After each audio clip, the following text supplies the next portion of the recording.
This is the Big O Show. This is the Big O Show.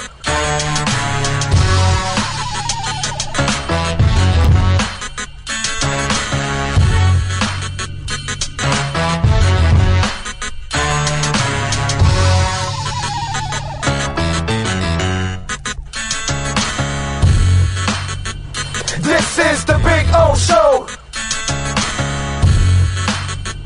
This is the Big O Show.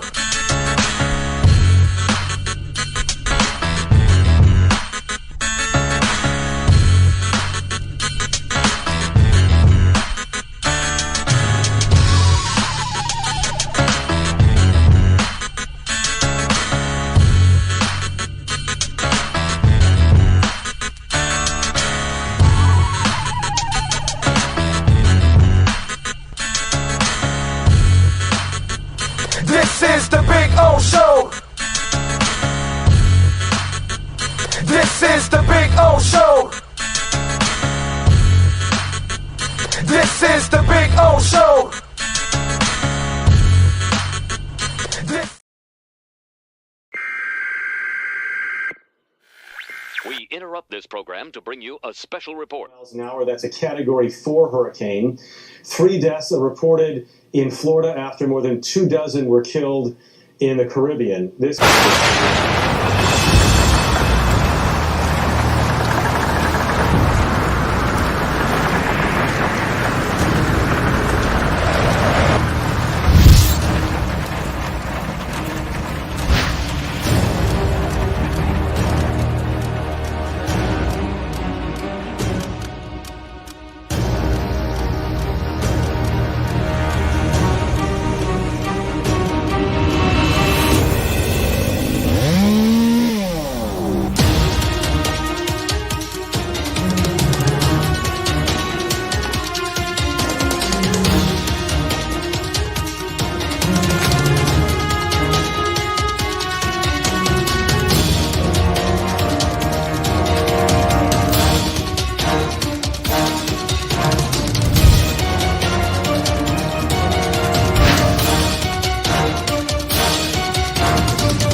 For over 16 years, EJDconstruction.com has provided South Florida residents quality craftsmanship, accurate project management, and exceptional service. That's why EJDconstruction.com is an A-rated member of Angie's List and the Better Business Bureau. When you're looking for the right custom home builder for additions or home remodeling, please call my friend Eric at 305-433-4843. That's 305-433-4843 for EJDconstruction.com.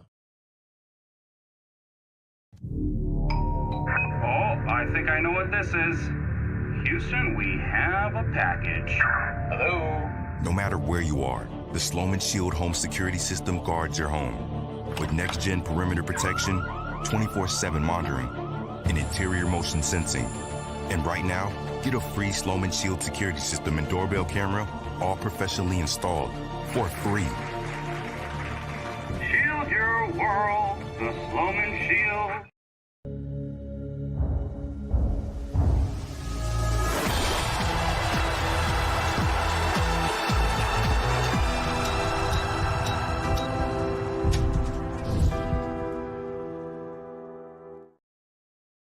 Just one place sold the most Acura models in the last 16 years. Acura of Pembroke Pines. Take up to $10,000 off a 2024 Acura during our 16th anniversary sale.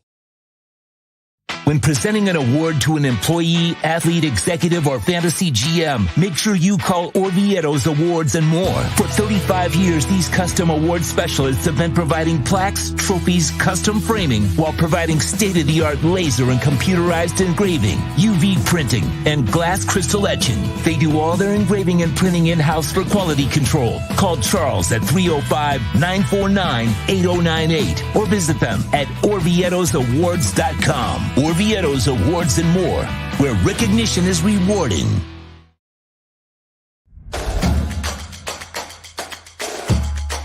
Welcome to Caneswear. New store, new items, same great experience. Family owned and operated since 2010, Caneswear has the latest merchandise from the Miami Hurricanes, Miami Dolphins, Florida Panthers, Inter Miami CF, and more. Come visit us at our store in Davie on University Drive, just south of 595, or online at caneswear.com. Caneswear, the spot Miami fans shop. Welton Rayom has more than 62 years of litigation experience handling insurance disputes. They're committed to resolving even the toughest insurance claims quickly. Call them for a free consultation. 954-966-4646. At Welton Rayom, they don't get paid unless you win. Property damage claims to your home, business, or condo as a result of a hurricane. Welton Rayom can help. Water, mold, fire, smoke damage, Welton Rayom can help. Call 954-966-4646. There's a new sheriff in town at Toyota of Hollywood. Cash in your chips and get a great deal on over 2,000 Toyotas, like a Corolla, not 24,000, 17,975. Giddy up to the bank and get 2.99% financing on our most popular models. So mosey on down to our western town at Toyota of Hollywood on 441 between Hollywood Boulevard and Sheridan Street. Open till midnight.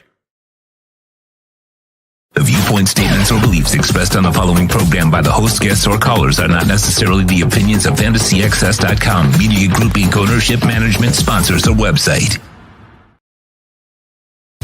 When it comes to South Florida sports teams, very few in the media have witnessed, lived, and covered it like the Big O. Let's start the program dedicated to your favorite South Florida teams with a passion that's unmatched. The Big O Radio Show is on. Here's the Big O. All righty. Good afternoon, boys and girls. Of course, you know where we're at. It is Thursday, and we're in beautiful Hialeah Park. Yes, with the one and only Sean Stanley, and we are in the second floor poker room. So come on up and join us. Plenty of chairs. You can hang out, listen to the show. We can talk during the breaks.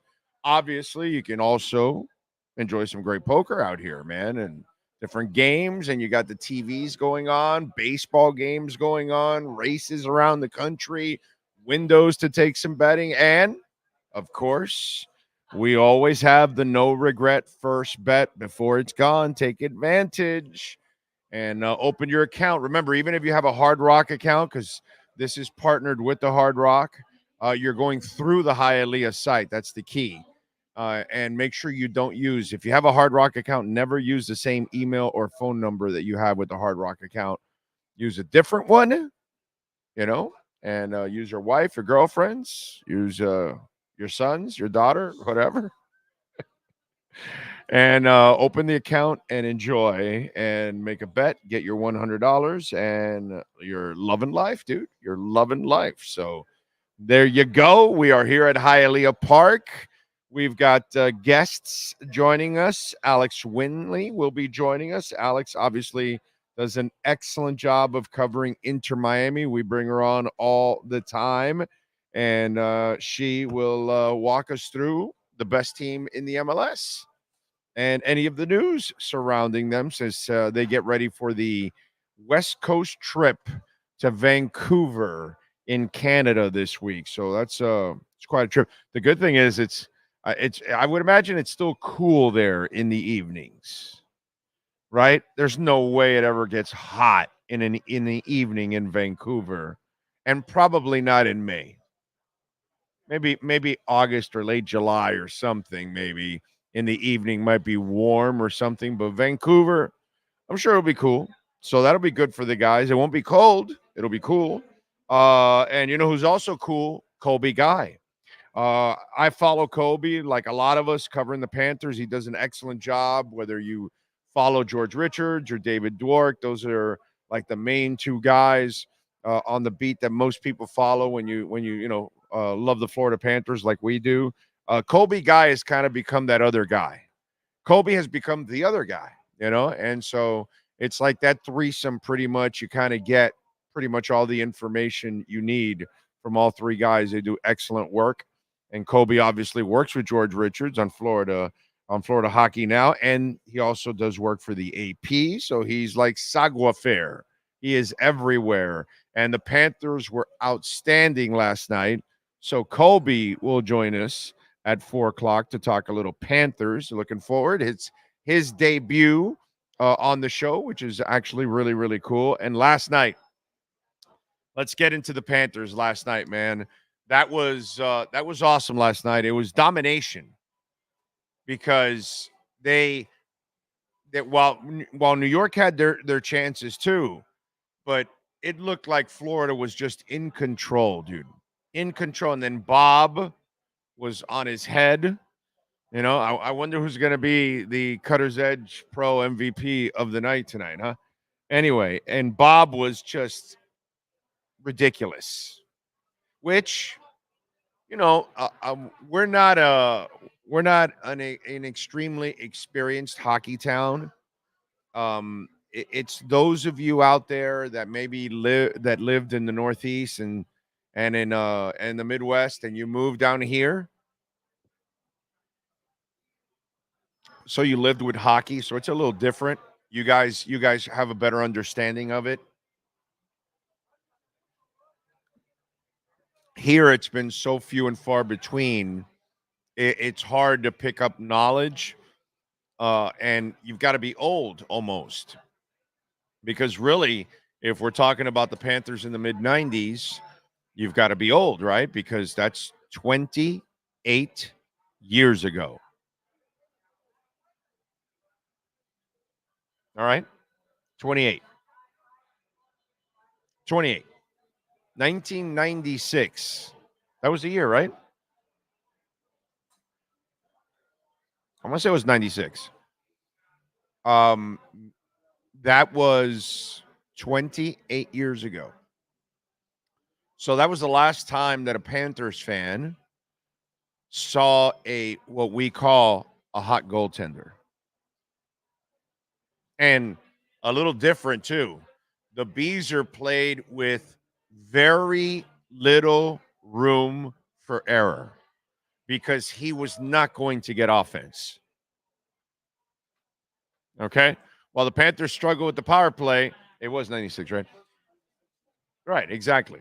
And so while the Panthers will struggle with the power play, they will score anyways. They will score other ways. Full strength and empty netters. So they're going to add offense, and they're going to help Bob or whoever is the goaltender. These guys can score. That's not how the Panthers were in the mid-'90s. Those of us that lived it, you know what I'm talking about. But those of us that lived it, we have a history of what it's like to have a hot goaltender. And I'm not ready to say he's a hot goaltender, but he is playing at an elite level. He has been playing for 3 rounds now at an elite level. I will say that. Like, he had that brain fart, like, I don't know, 2.5 months ago, 3 months ago. We're like, yo, man, what's going on with Bob? He had like that little stretch. And we're like, whoa, wait a minute. Is the old Bob coming back? And so it didn't happen. And Stolarz wasn't needed and hasn't been needed anymore. He's kind of been put on a shelf now. So it's pretty cool to see a hot goaltender. And then the Panthers are just playing dominant and confident. Yesterday I tweeted this out. This was my tweet after they ended up winning. I tweeted out this exact statement. The Florida Panthers once again get it done on the road as they defeat the Rangers 3-0. Why? Panthers are tough, resilient, relentless, pesky, physical, talented, consistent, fearless, disciplined, skilled, deep, driven, emotional, motivated, and dangerous. Is there an adjective there that I might have been off?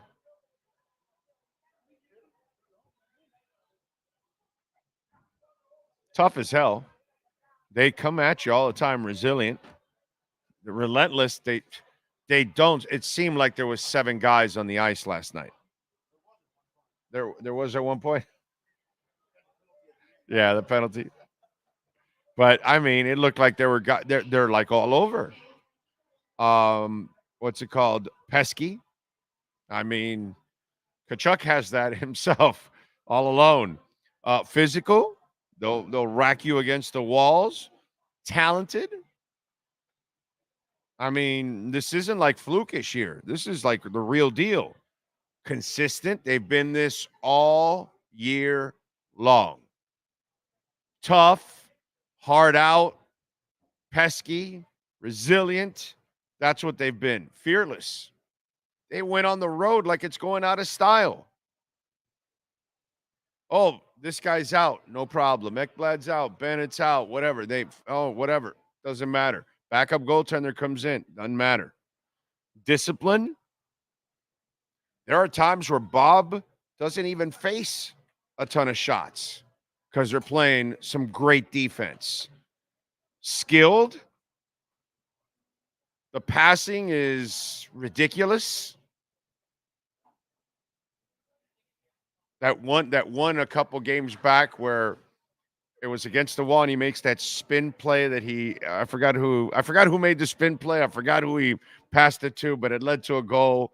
It was just like ridiculous, dude. Just crap that you just like, man, deep, line after line after line, driven. They know the pain from last year. Notice they won the game, and it wasn't about, oh, my God, we're going to, pop champagne bottles. Let's go call the hookers and get the drugs in. Let's go. Let's party like it's 1999. No. Business. On to the next game. Emotional. I saw Barkov get emotional. Motivated. It doesn't stop. They want to be great. They got a lot of guys there that have a lot of pride, and then dangerous. You don't want to play this team. I don't care who you are. You're looking at them. You're going, they're deep, dude. They got guys that can score. They're tough as hell. They'll fight with you. You're not going to be more physical than them. You're not going to be faster than them. You're not going to outskate them. You're not going to outthink them. You're not going to be more motivated than them. None of that. The pain from last year is deep. They want it. And you know what? Let me tell you something. Bob also, I think, Bob gained a lot of reputation and then lost that reputation. You know what it reminds me of? Kurt Warner with the Giants. He was on top of the world with the Rams. Then he goes to the Giants and he loses his job to Derek Brown or some Brown from Duke, I think it was.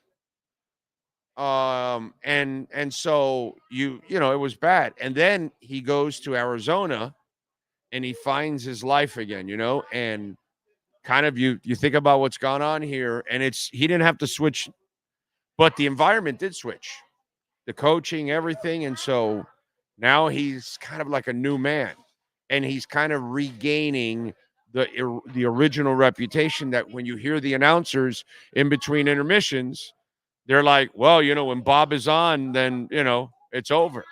They're giving him those props again, because he wasn't that guy for a couple of years here. And they were like, and they even talked about how the contract was an albatross and all that kind of stuff. And now it's looking like, okay, now it's going to end stronger. You know what I mean? There's a lot of motivation there. A lot of motivation. It's just a beautiful mix of talent and toughness and will and great leadership from Paul Maurice. I mean, just phenomenal, dude. Phenomenal shit. So we'll see if the Panthers can get it done. They outshot them. They outhit them yesterday. They got more block shots. The Rangers gave it away 12 times to the Panthers too. That's and an own goal. Yeah, exactly. Talk about discipline. That's right there what we're talking about. Amazing shit, man. Really, just kudos to the Panthers. Can't wait for tomorrow. It's great to watch it on a Friday night for the weekend, man. That's awesome. Yes, sir. All right. Kurt Warner was able to sign a 1-year contract worth $3 million with the Giants. Right. Unfortunately for Warner, after winning 5 of his first 7 games with the Giants, the team handed the starting quarterback job to rookie quarterback Eli Manning. Oh, it was Eli Manning? That's why I started laughing, because I thought it was. That's what I'm reading here. Was it? I'll redo some more search. Wow, how come I remember it There was an differently? ESPN fact that said the last time the Giants won a game without Eli Manning as a starting quarterback was 2004 with Kurt Warner. Yeah, but if I remember, man, how come I remember? Why do I remember? There was a Brown on, I believe, maybe the team, but I don't know that he. But I could have sworn when he first got there, his first year there, he struggled, and the guy Brown from, I believe, Duke, if I remember correctly, they gave him the job. Like, he had a back and forth with the guy, and we're all going like, wow, dude, Kurt Warner's fallen really bad that he's lost this job to, is it Derek Brown or something? Or I forgot what it was. Could that have been maybe after he left the Cardinals? No, it was before the Cardinals. In between the Rams and the Cardinals, he went to, how come I have a, wow, I'm way off? I'm not going to say way off. I'm just trying to search. I don't see anything else. Man. So I'm just trying to figure out. I'm that off? Wow. Jesus, I remember it differently. I mean, it was only 15 years ago. How do you shave your back? Isn't it hard? I don't know what conversation you guys are having. What are we doing? By the way, I would have my wife shave my back. I don't know. You have wives? You have girlfriends? You don't have to necessarily grab a razor and tie it to your broom or something. And I don't know how you would do that. You have to give in. You have to call your wife over and say, honey, you want to get rid of that hair on my back? Here's the razor. And that's it. And I don't know. That's the way I do it, bro. You know what I'm saying? But I'm married to a good Cuban woman that just bam,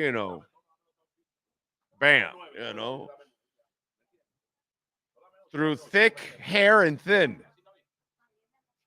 That's it. When you get married, right? Because, Cubans are hairy people. And when you're doing your vows, it's not through thick and thin. No. The preacher says, will you support each other through thick and thin hair? Because you people are hairy. That's kind of what they say about us. But what are you going to do? I'm Spanish. Can't do anything about it, So tips, I'm just, a small tip for you, Lewis. Get a woman. A good woman. And she'll shave your back, bro. Okay? Just saying. I'm here to give good advice. That's all. I'm not here to share bad advice. Get a good woman. That'll help out. A-Rod is in the house. Thank you for the love and the super chat, my friend. I appreciate you. The Panthers went to a hockey game and a behind-the-shed beating broke out. I love it. I love it. You're so right. You are so right. Cosa Nostra, number 1 in the house. Afternoon, Big O. Congrats to the Panthers. That's right. Fernando Perez, Big O. When McDaniel meets with the media, why don't they put a mic on the person asking the question? Is it on purpose or they're just stupid? No, that not everybody does that. That they put the mic and then they pass it around and all that kind of stuff, or they have somebody with a boom mic that is just holding it above, and then whatever media member they ask, they hover the boom mic over them. I've seen that, but they usually do that for playoffs. If you watch the Marlins, not that I watch it anymore, but if you watch the Heat or whatever, they don't do that. Now, when you get to the playoffs and all that, then they have a mic. But the normal, unless, maybe there's a couple teams in different sports that they go the extra mile and they spend a little extra money, because everything is money, by the way. I don't know if you know that, by the way. Okay, because that would be an extra media relations person that has to then do that job. And then you also and then you have to also have the engineers also wire extra, right? Because then you people take over. Yeah, but then also, like, there's no need for people to hear the question because they don't allow you to use it anyway. So if you're not allowed to use their. You get hit if you use any of their. If you take a clip, you get hit. Right. I mean, it's just there to watch as it's going on, pretty much. So, but plus, don't you know what the question is by the answer? And most of the time, it's. I mean, I know injuries by Fernando. Fernando, you know. And plus, if you're there, the room's not the two. Hughes room, so you can hear the questions. The coaches, everybody, you can hear the questions clear as day if you listen. I can hear the close. questions. Yeah, maybe you need a hearing aid. I don't know. Huh? What? Huh? Okay. Manolo Rivera is in the house. Ray Sosa, loving the Panthers. Think Blue Dodgers. Good morning, Fins Nation. Checking in from the West Coast. Puff, puff, give. That's what they do in the West Coast. Let's see. J-Town is in the house. Gus. Glad you enjoyed that. Oh, okay. You got talking John Padilla, NorCal. Sharon Calderon is Jeff in Long Island. I bet the Panthers money line and minus a goal and a half. Great game. Look at you, bro. Look at you. I like it. Isaiah is in. Steven Gonzalez. Don't forget, folks, to smash the hell out of the like button. More than double of the people are watching that hit that like button. Come on, man. If you guys felt like doing it right now, smash it. You can get us to 100 right away. Like that. Just like that. Easy. When I move, you move. Just like that. Giovanni Ray. Ron says, hello, Big O. And Sean from Northern California. He's also smoking. Yes. I think I found out where some of the confusion is. The first year with the Cardinals, right, it was terrible. He was replaced 3 games in by Josh McCown. McCown or McNown? Hold on. McCown. McCown, yeah. And then he picked back up in 2007, 2008 were his years that he did well. So maybe that was the year where you're the Cardinals, the Giants I'm talking about. No, with the Giants, though, it was Eli Manning. No, look early. Like his first year. He only signed 1 year. He played 10 games. Really? Yeah, they benched him. Coughlin benched him, and there was a big thing about it because he was playing good. Okay. I guess I remember it completely different. Wow. But then in 2006, he went there, and then in 2006, he was replaced by McNown. Then they drafted Matt Leinart, but Kurt Warner beat him out, and then that's where it started. Oh, wait a minute. That's where it started going. He started going on his run there. Was it Kerry Collins, the one that went to the Giants and struggled, and it was Brown from Duke that took it from him? And I'm confusing veteran quarterbacks that went to the Giants. So it might have been Kerry Collins that I'm getting it confused with. Yeah, a little bit of the drinky winky. Yeah, he might have a little. I drank a little too much. I'm not ready to take a snap right now. You know what? I'm confusing Kerry Collins with Kurt Warner. Maybe. I don't know. Now I'm confused myself. Anyway, and that's really not that easy. Not that hard, to do. Tony Zags is in. We will give the victory cigar. Lisa Rose, John Wayne, Robert Lund, Samuel Rosa, Brian Landis, Big Riggs. Says the Cats pressured the hell out of the Rangers last night to the point of implosion. Great win for the Cats, damn right. Walter is in. Remy Lebeau. Bobby. One-Eyed Jack says, good afternoon. The news for Bitcoin gets better and better. Yes. The bill passed. Biden is not going to veto it. Biden is a phony. Just like Trump. Neither one really knows anything about Bitcoin. They're just trying to now. Their race is so tight. Now they're grasping for any group of people that they can, because the crypto community is not that big, but it's the fastest growing community in the world because crypto is growing faster than the internet. So, I get it. And plus they know they're just evil. Some of them know. Ocala Joe is in the house. Good afternoon, Big O. You're right. They don't play hockey in Cuba, where I was born, but I'm starting to like the speed and skill of the players. And the other thing to like is the toughness.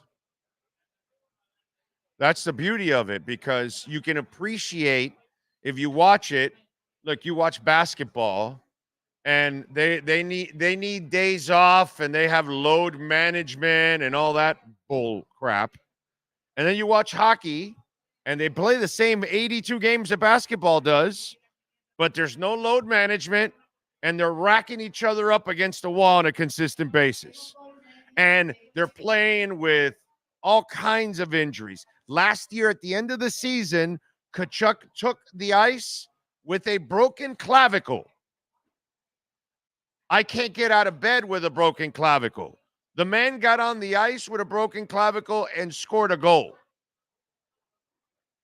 Meanwhile, Jimmy Butler is out at the tennis tournament for one day, and he can't go the next day to go play a game. Jimmy Butler's taken the third game off of the regular season for load management. The third game of the regular season. You know what I love about load management? I've said this many goddamn times. Where was the load management for your mom and dad when they're raising 1, 2, and 4, and 5 kids and paying bills and all that, and they got to work 1 or 2 jobs? Where's their load-ass management? No, you know what you loaded on them? More work. They had work when they left the house. They had work when they got back to the house. Not one of them took a day off. They might have taken a Sunday off. That's about it. Relax, watch a game, go to church, family day. That's about it. The other 6 days, work like a freaking animal for 50, 60 years. Never ask for load management. You know why? Because the rest of us work a world where they load management our ass till we retire. When we can afford to retire, or we die before we retire. And there's a good chance most of us will die before we retire. Because we'll all be working past our retirement the way this is all going. Load management. That doesn't exist in any walk of life. The dude laying tar, the mailman or mailwoman, they're not the teacher every day, putting up with your bratty ass kids every day, 200 a day. You want load management? Oh man, our teachers have got a lot of load on them. I mean, come on, dude. Load management. Basketball players have a shelf life of 4 to 10, 12 years. And after that, they never have to work again in their lives if they're smart. What load management is it, dude? What, that you had to work for 14 years? Get out of my face, man. Had you work for 8 and you made 80 million? I'm not going to feel sorry for your ass. And this is why you'll see people turn quickly on Jimmy Butler, because the last 2 years he has coasted completely in the regular season and buried his team in the standings, where you got to now climb out of there, which, by the way, is not normal in the history of the game. Any league, you're at the bottom of the playoff standings, man, you rarely come out on top.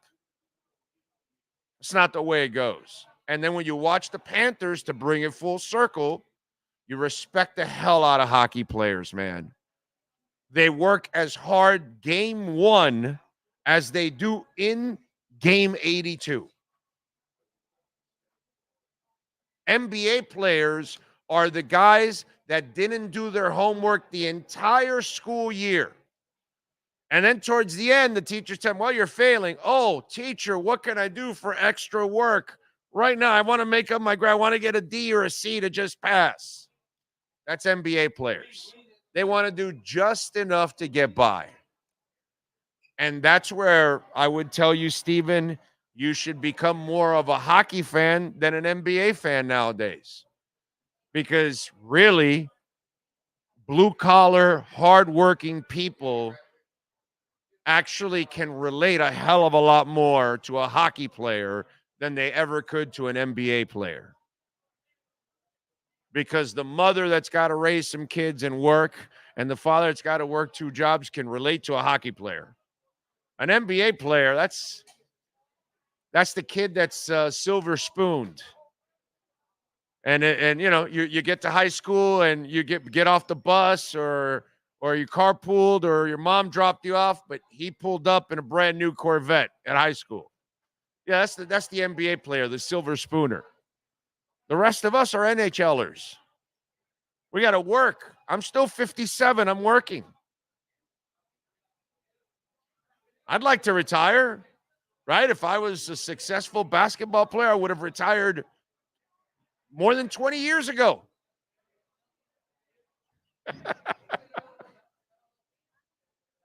More than 20 years ago, I would have retired. Load management. Get the hell out of here, dude. You know what load management is for the rest of us? Retirement. The day we actually get to retire, like at 70-something, that's when load management steps in for us. That's when our broken, creepy-ass bones and muscles get to kind of relax a little bit and deal with slightly less stress. So everybody should appreciate hockey players, man. They are salt of the earth human beings, and they're just like us, except they get paid more, but they actually earn their money. That's what I'm going to say about hockey players. They actually earn their money. So, Cala Joe, you got to be a big fan of it. Steven, big fan of it. You got to love these guys, man. Dave Brown was the other terrible Duke quarterback. That's it. It was Dave Brown.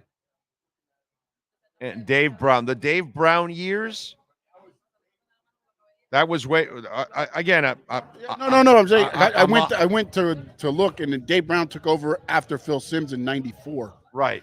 Then Kent Graham, Danny Cannell is the one that replaced Dave Brown. Oh. Then Kent Graham replaced Danny Cannell. Yeah. Then Kerry Collins replaced Kent Graham. Oh, okay. So, and then the other one that might have happened, because I don't know if there's an injury or not, but Kerry Collins, Jesse Palmer took over for him in 2003, and then that's when they signed Kurt Warner. He started the first 7 games. And no, then I remember Eli history the wrong way. Coughlin. No, I remember history the wrong way then. No, I got it wrong. That's all it is. That's one where, like you see, you can't remember everything. So, yeah, that's it. So, definitely not. Let's see. Anthony always has something out of complete left field. Happy birthday to 2 Spielberg movies. Temple of Doom, 40 years old, and 27-year-old Lost World. There we go. All right. Alex is ready to go. All right, let's do it. Let's talk a little Inter Miami with the one and only Alex Winley. You can follow her on Twitter, by the way, at AAW_1998. Catch her work at the Bleacher Report, 90 Minutes US, and of course, the Heron's Nest on Substack. Did I get it all? Yes, you did. You did. Okay. All right. How you doing? You doing good? Good. Yeah. Some news just broke. An outlet from Spain just reported that Inter Miami are interested in Nacho Fernandez, the Real Madrid defender. He'll be out of contract this summer, and with Nico Freire out for the season, I think that was the most natural thing that Miami can do. That's why I was before I came on, I texted you. I'm like, oh, I have a work call. It was because of that. So I was like, okay, I have to search some more about this. But yeah, Nacho Fernandez. Let's see if it goes through. But Miami do have the flexibility to bring him in though. So we'll see. Okay, listen. Well, yeah, you said flexibility. That was what I was going to ask you because the rules of the MLS are all so wacky and it seems like they're spending so much money. How is it that they have more money to spend? They got rid of a bunch of players before the season started. Jean Mata, Gregory. They bought out Quarantine Jean. They sold Nicolas Stefanelli. They put Facu Farias, who got injured before the season started, on the injured reserve. So that cleared up some space for them to get Federico Redondo. And yeah, they just cleared up a bunch of cap space. And I know it looks suspect, but like Miami are well within their rights cap-wise to be able to bring in someone like Nacho. Even reading the article, they mentioned that he could be a TAM player, or they could just buy down Leo Campana, who is a senior DP, and put Nacho in the DP spot. But either way, I think this is a smart move from Miami with Nico Freire out. Nacho will have that, that Spanish blood within him. He'll be there with Busquets, Alba.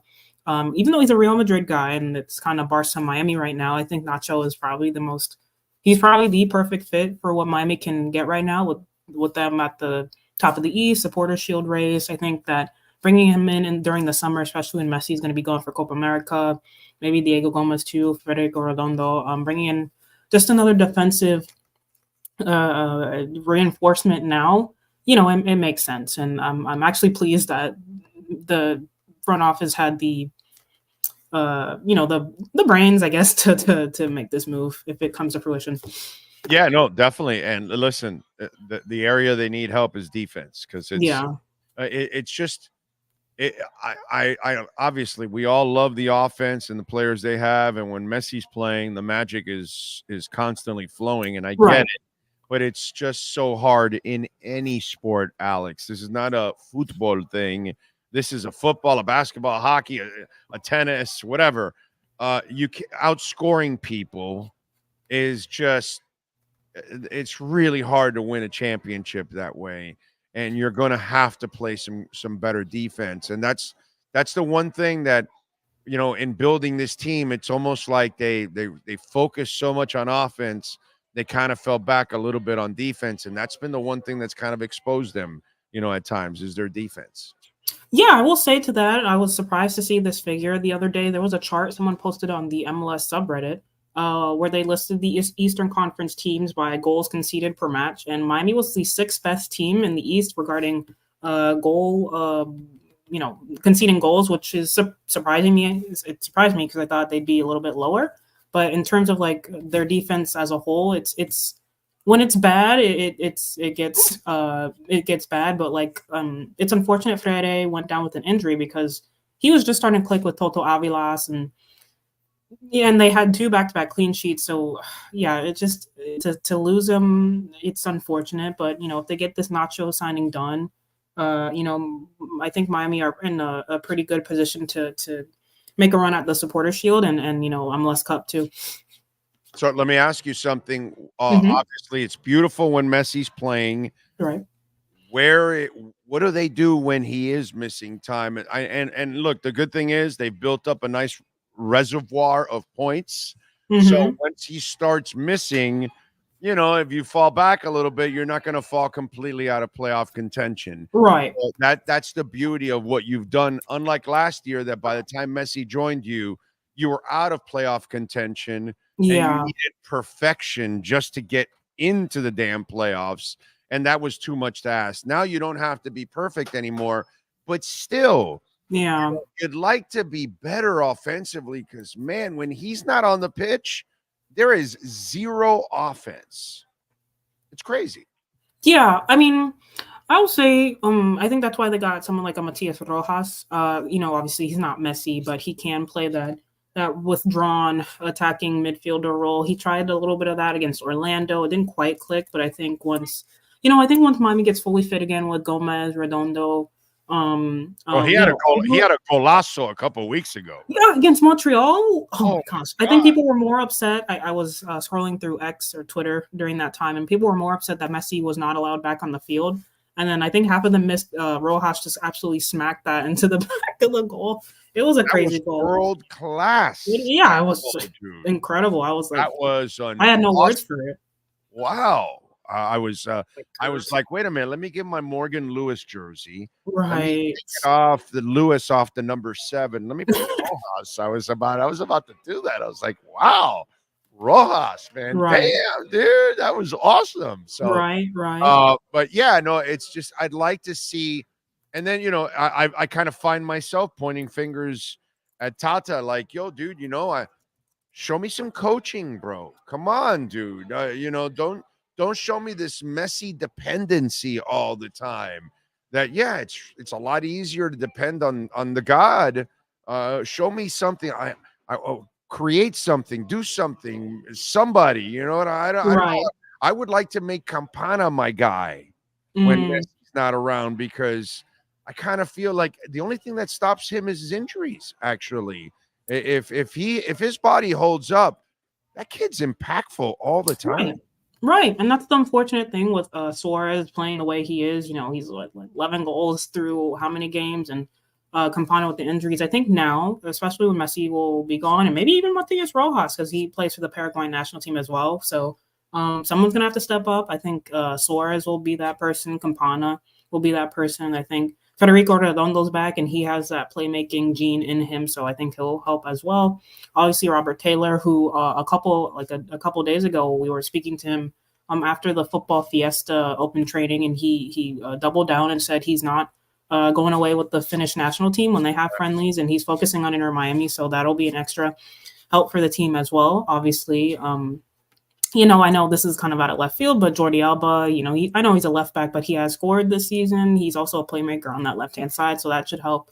And then obviously you have the only thing I worry about Jordi is he's had some injuries now. Yeah. And before I put a burden on him like that, I kind of want him to find his fitness back and get back to where he was, instead of kind of rushing it.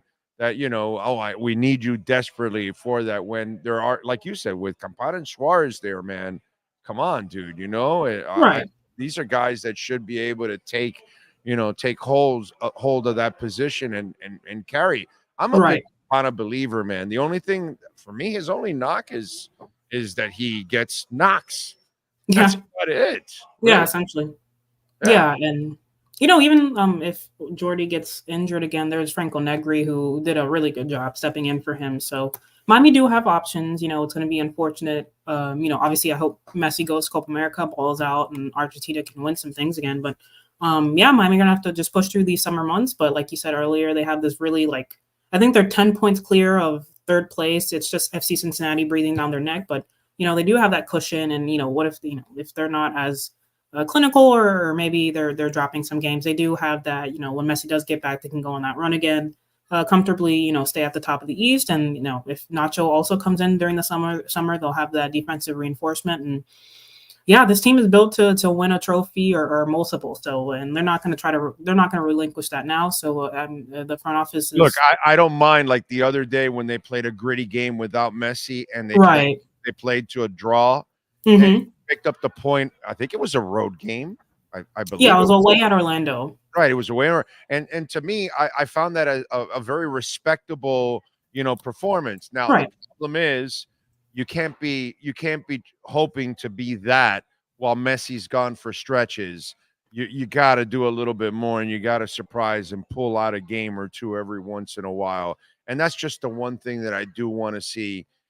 Is it fair to criticize Tata that he is doesn't get more out of the team minus Messi? I think Tata's the type of coach where he sets up his team. He has a set of principles that he wants them to do, like, track back, defend in a 4-4-2. But in regards to maybe attack, he wants them to combine and let the players be the players and figure it out not like figure it out themselves, but like use their intelligence to be able to have the flow state and for them to seamlessly kind of play together. Some of Inter Miami's best games this year have come from when the offense was just fluid and free flowing. And I specifically remember that Orlando match where I think they beat them like 5-0, that the offense was just going crazy, it was positionless, and like you had Gomez playing as a left winger, and it was just that's like peak Tata Martino under at Inter Miami right now. So I will say regarding Tata, I do wish he was a little bit quicker with the substitutions, but other than that, Miami are top of the East, and Tata's job is pretty secure right now. So we'll see during the summer how it all pans out, though. Yeah, I'm not talking about job wise. I know what the job is, but I can't say I'm impressed. I just can't say I'm impressed with him, as a coach when I see others, around and even watching back in the day, watching what Ray Hudson did with the Fusion. Yeah. It just at times I've just seen, sometimes coaches get a little bit more out of what they have or change things up or adjust to what's going on and be able to get a little bit more. I just don't see that from him. Vancouver, give me a preview. What should we be looking for Saturday night? Right. So maybe the return of Federico Redondo. He was in training. He's looking sharp. I wouldn't be surprised if he gets some minutes this Friday. I think they play on Friday. Tomorrow, actually. Yeah, they play tomorrow. Not a Saturday, but yeah. That's right. It is a Friday. It snuck up on me. Federico Redondo. That's right. He should be back and maybe getting some minutes. This will maybe be, I know Messi's last game will be against St. Louis, so I think Miami will look to win this game tomorrow as well. Another cushion. Vancouver are a strong side, and they play on turf, but it's a really nice turf, so Miami shouldn't be worried. But I think the biggest thing will be to look out for the defense. Sergei will probably end up starting with Nico Freire out. Let's see how that holds up. I know it's probably not the strongest center back pairing, him and Toto Avilas, but I think the midfield will help out a lot. It'll be the same front three. Maybe Campana starts, maybe it's Suarez, but I know the guys are trying to pile on as many points until we have these Copa America, Euro absences. So Miami will look to push the be on the front foot and try to get 3 points there. And Vancouver's a strong side. They have Ryan Gold and they've got a really good, interesting attacking system. So it won't be easy, but Miami are going to have to push. Yeah, no doubt about it. All right, Alex, tell them about the Heron's Nest. Yep, the Heron's Nest is my little side project. Not really, no, but it's my Substack where I basically do player ratings, press conferences. I'm always there. It's got a cool color scheme. You can subscribe for free, or if you're feeling generous, you could just subscribe for. It's only like $5 a month. So, and I would think my content's pretty good. But yeah, you can find me at the Heron's Nest on Substack. Excellent. Yeah, thank you. Come on, man, you're good. You're good. Some journalists get too big of a head, so I'm trying not to be that. But I also do some work for Bleacher Report. I had an article out like a few weeks ago where I got to speak with Christian Pulisic and Weston McKennie, and they're super chill guys. And they spoke about Italy and Serie A, and hopefully I can get some more Serie A coverage as the months go on. And you can find me on X at AAW_1998, and all my work is there. I was going to ask, the question just disappeared. Do you have it there still? I have it, yeah. All right, go ahead. Rosa, Samuel in the chat asked, can you ask Alex why they haven't been more aggressively towards the other team when the other team wins the soccer ball, changes position? Good question. I think it's mainly because when you defend in soccer, some teams like to sit back and absorb pressure. Others like to high press. Miami, with kind of like Miami have an aging squad, Busquets, Suarez, Messi. So they have the tendency, if the majority of the players are not in the opponent's, if Inter Miami players are not in their final third trying to win the ball back quickly, and if they're more so in the middle third of the opponent's final third, they'll drop back and just absorb pressure instead of trying to, gegenpress and try to win it back quickly. So there are some games where they do high press, especially at home, or they have more of an advantage. When some of the older guys rest in the second half. Yeah. It's just, in other words, tell them, Alex, there's just too much Geritol on the pitch. I think it's just them preserving energy. You don't want Messi running around and like messing up his hamstring again. I know Suarez is going to try to run, but he's not too quick anymore. But he does put in that hustle. So, and Busquets does. Busquets is not winning any kind of speed awards either. No, but he does hustle though.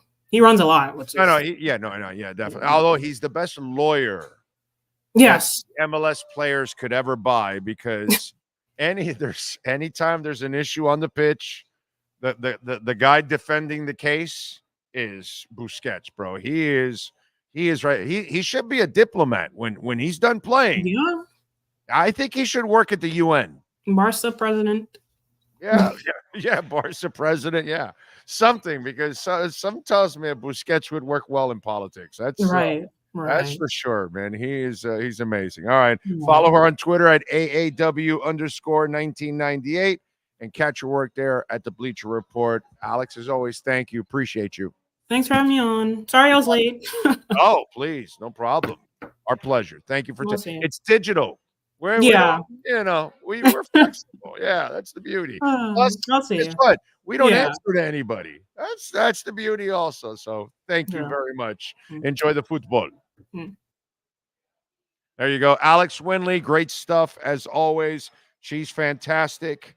Oh, yeah. Yes, sir. Oh, you got Toyota of Hollywood. They are fantastic. Herbie Lopez and company. They know how to get it done. And by the way, they've always got some great deals going on at Toyota of Hollywood. That's why we encourage you to get on down there. When you've got over 2,000 cars, when I took my daughter to buy her Corolla recently, they've got 8 or 9 floors in that building. I don't know. That thing is enormous. And it's got thousands of cars and hundreds all over the place and different floors and stuff like that. And so she gets out on this one floor. I don't know what it was, the 4th, the 5th floor, or whatever it was. And one side is just like all Corollas, just all kinds, the different models, the different colors, the different styles, so she can find out which one she wanted, right? Because she was dead set on getting a Corolla. And sure enough, she got a great Corolla. And that's what you want. You want to go somewhere where you also have a selection. And when you are talking about the number 2 overall dealership in the country, that's Toyota of Hollywood. It's right here in your backyard, folks. You could get a great deal right now. They've got 2.75 financing for 4 years, 0 down. By the way, they're also hiring service technicians. You got to apply in person. So get on down there to Toyota of Hollywood and tell them that Big O sent you. They will take care of you, folks. And, of course, we will be broadcasting there the second Wednesday of every month. We'll be out there. And don't forget, college grads, you will get a $500 rebate, military rebate, $500 also for military personnel, retirees, and veterans. So get on down there and check it out at 1841 State Road 7 in Hollywood. It is Toyota of Hollywood. All right. What else do we have going on? Remember, folks, you can make a donation, Cash App or Venmo at Cash Big O Show. That is Cash Big O Show, Cash App or Venmo, Cash Big O Show. You can also make a Bitcoin donation too. And we have a little bit of a dip, which is, a nice time to make a donation, right? We're at 67,300. We're hovering right around 70. So we had like a little bit of a dip. So if you want to make a Bitcoin donation, you can also make that at Cash App or Venmo. at Cash Big O Show. That is Cash Big O Show. Tata needs to have that Coach Spo moment and work with the team when he has Messi and Suarez and Rojas and Campana potentially leave for Copa. Yeah, we need it. Let's see. I've been more impressed with what the coach from Columbus Crew has done with less talent and resources than Tata. Listen, it's not hard to be more impressed by other coaches than Tata. You know what I mean? We have Luis Suarez with terrible knees and 40 years old starting and finishing inter games. What's Jimmy's excuse? No, it's just it's an old team. She pointed out exactly. They can't be pressing and running all over the place. So they've got to play more counter. And then when they have the ball, notice they play with intelligence. They play possession. You know what I mean? So yeah, they're not super athletic or fast. Now, when they rest some of their older guys, that's when it happens. Okay. All right.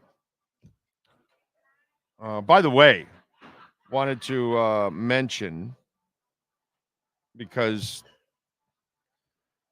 this happens a lot, and I want to make sure.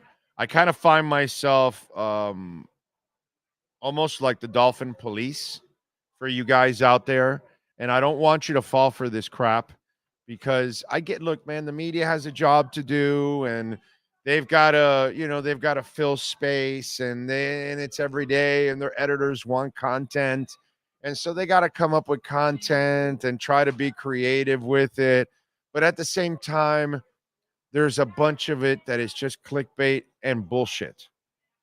And so the things that have been popping up lately from what I've been seeing, and I just do this to remind you so you don't fall for it. When the Devonta Smith contract happened, it was, the Waddle contract. And when are they going to talk to Waddle? Well, they're not going to talk to Waddle. And, Javon Holland now. Because Javon Holland was like, hey, I'm just an employee and all that. And it was funny stuff. And Javon Holland knows what's going on. Dude, he's smart. His agent knows. He's in line. And he has to wait. And so does everybody else, media included. And you guys too. So I just want you to know that when you see people talk about a contract for Jalen Phillips or a contract for Jalen Waddle or a contract for Javon Holland, there will be no contracts. They are not getting any contracts right now. Not now and not for a while. Maybe sometime during the middle of the season. Maybe Waddle's agent doesn't want to talk till the end of the season. Who knows? Jalen Phillips definitely is not getting a contract till sometime next year. They'll make a decision on what they want to do with him. But outside of that, and they've already, picked up his tender. So they're going to handle that. They don't even have to worry about him for a while now that they picked up his tender. And with Waddle, they picked up his tender. So it's down there. And Javon Holland, down the line. The media has to write about something. But the Waddle contract was never going to get rushed. That's just people filling space as writers or bloggers or bullshitters on YouTube or on radio. Okay? Anybody that's trying to make something out of absolutely nothing, I just want you to know that they are doing absolutely nothing productive. All they're doing is saving their ass because it's a Dolphins blog and they've got to come up with any bullshit to write, but it is bullshit. Okay? A Javon Holland contract talk now is complete bullshit. A Jalen Waddle contract talk now or article or blog or show is complete bullshit. It's just to get you riled up about it or thinking about it or talking about it or even worried about it. When I've kind of clearly explained to you, they're going to sign this wave of players. They just chose not to sign this last wave of players to make room for this wave because you couldn't sign both. But everything will come with time. The Tua stuff, they make a big deal about it. And what have we told you on this show from the get-go? It won't happen till after the X money comes available. No matter what everybody else was talking about months ago, last week, 3 weeks ago, 4 months ago. Oh, no, they got to get this done. Oh, yeah. Oh, is he going to hold out? There's no holdout. There's no animosity. There's no nothing. Nothing. Even they made it a story that they turned down the initial offer. Of course they do. Everybody turns down the initial offer because everybody lowballs you in the initial offer, and everybody knows not to accept the initial offer. That's not news. That's laziness. So when you're watching Dolphin news, see, when I brought on yesterday David Furones, and we were talking about like what was going on, and people are worried about stupid stuff with 7-8 guys out or Tua, and we got into Ezukama. That's your story, dude. They never went for a big receiver in the offseason. We never heard about Ezukama. They never said anything. And if you go listen to it, for those of you that are hardcore, you might even remember it. I said, man, if that means good is going on behind the scenes with Ezukama. And in this first mini camp, that's exactly what we saw. A healthy, full run Ezukama running routes and catching passes, which is a great sign because that is somebody that clearly the coach likes. He keeps him around a lot longer than Mike Gesicki or Chase Claypool. That's for sure.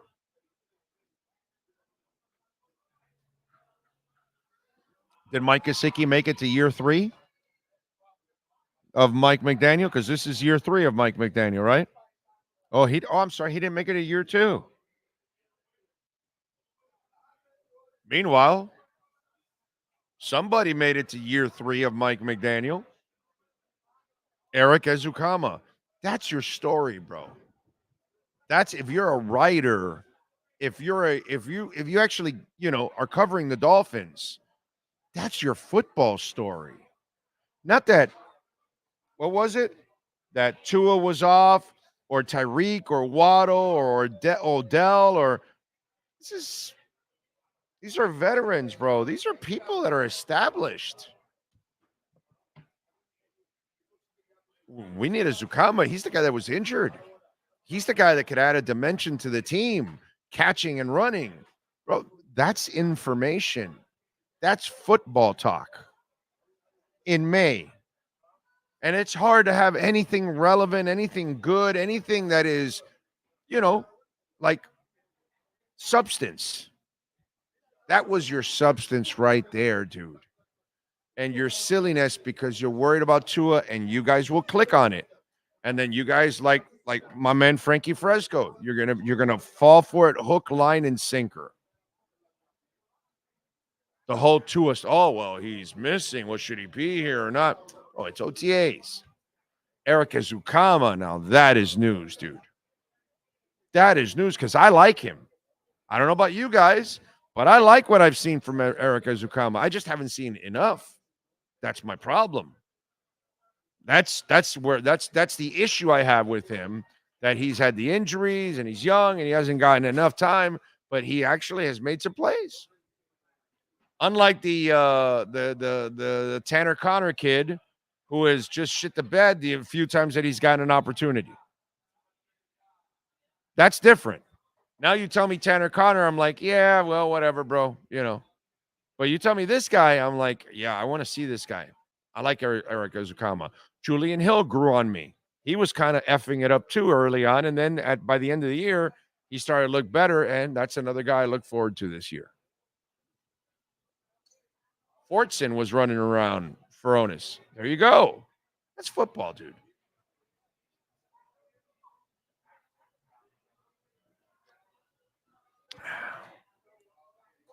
Jody's a project. You know, Jalen Ramsey's not a project. Odell's not a project.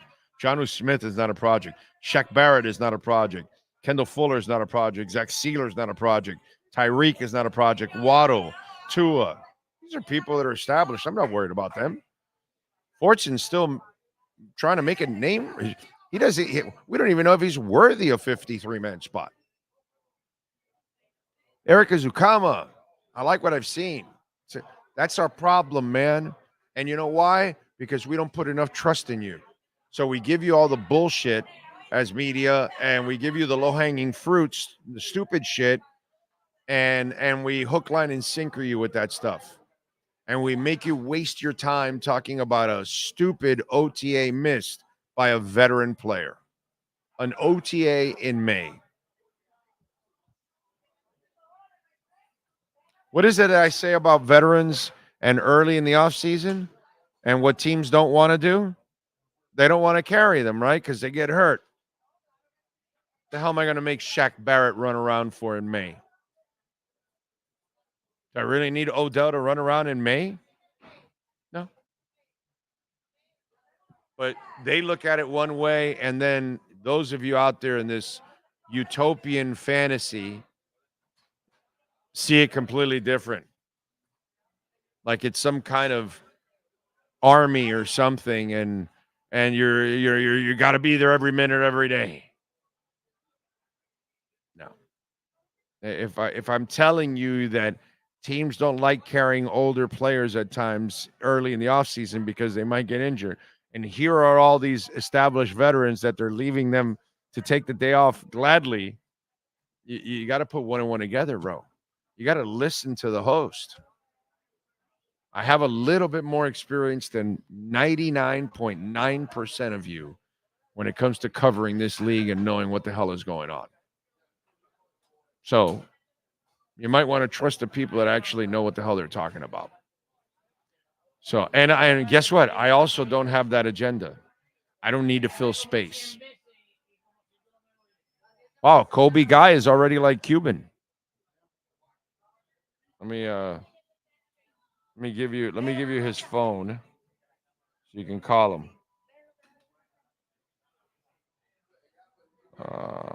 Let's see.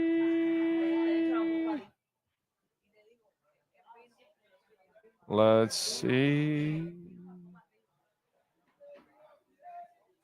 And here you go. Sorry, folks. All right. You have it. I believe that Kachuk was hurt versus the Bruins and affected his physical play. The real not hurt Kachuk was back in game one last night.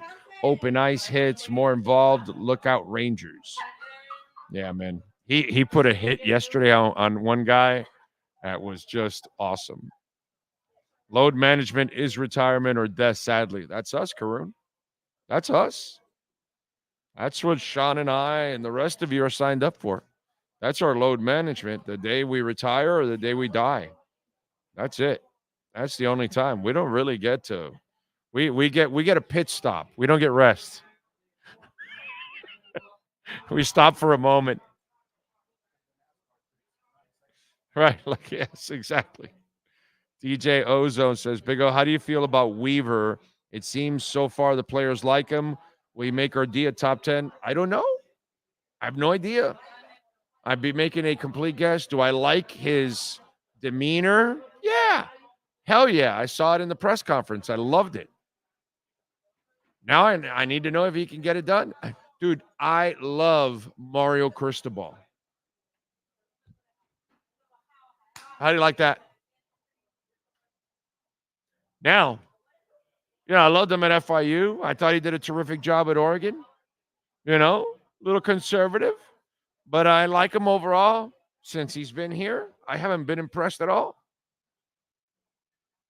So, and I'm a big Mario guy. And so far, he has not made me look good here on this because I'm the rah, hey, bring Mario, let's go. That's the guy. He's run programs. It's going to, he's a hometown guy. He's going to want to stay here. I mean, everything about Mario is right about this. But let's be honest now. Now we have to, what's the word we love using here? We have to compartmentalize, right? We have to take our fandom and put it aside and say, okay, as much as I like Mario, Miami guy, Cubano, all that kind of crap, that we could just, jingoistic, rah-rah crap that we can all come up with, Miami guy, all that, Columbus, for you Columbus people and all that. But can we say we're impressed with him on game day the last 2 years? No, I can't. So I can like Weaver.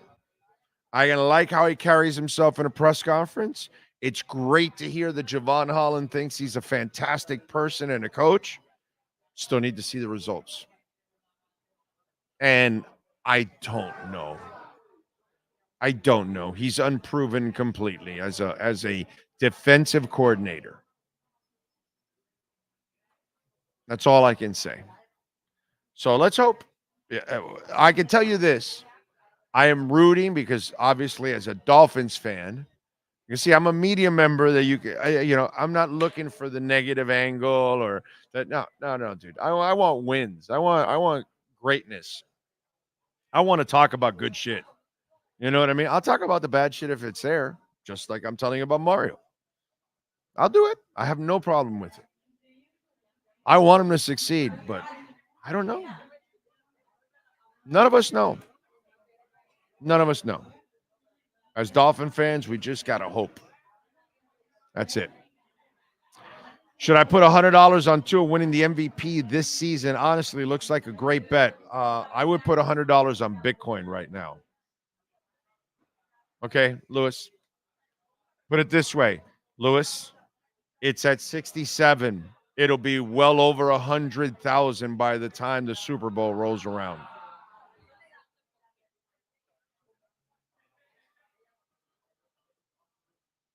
I'm just saying, Lewis. Si quieres comer mierda, you can go ahead and do that. All right? But si no quieres comer mierda, go put 100 on Bitcoin instead of putting $100 on any player for MVP. Okay? Do yourself a favor. Big O, let's see. I did tell everyone that you said after June 1st that some fans are persistent for some strange reason. Okay. Well, what can I tell you? I heard a media member just say recently that Tyreek will get an extension next year. I almost drove off the road when I heard it. I was like, whoa.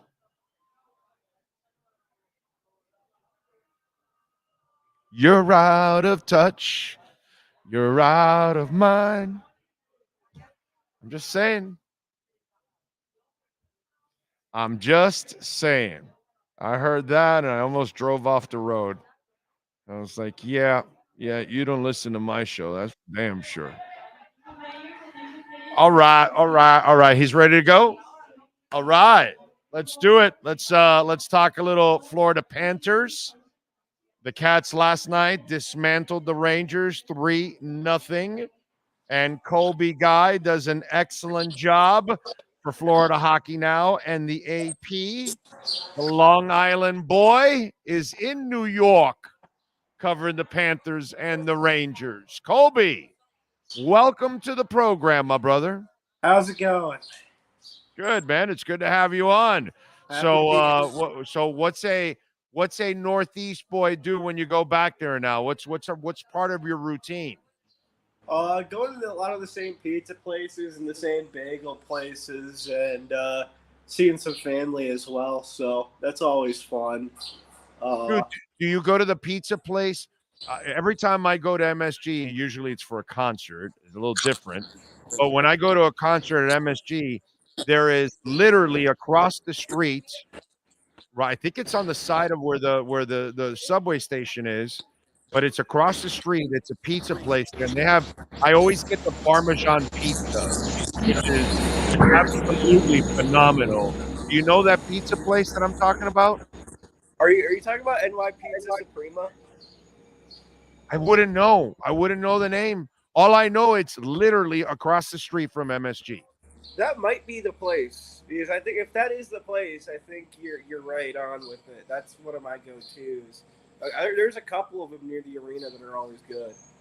Yeah, So, I love that. I love that place. I always get the Parmesan one, and it is off the chain, dude. I always love it, dude. All right, so last night I love what I saw, and so you know what? You cover the team. You know it more than we do. So I tweeted this out last night after the win, and I said this about the Panthers.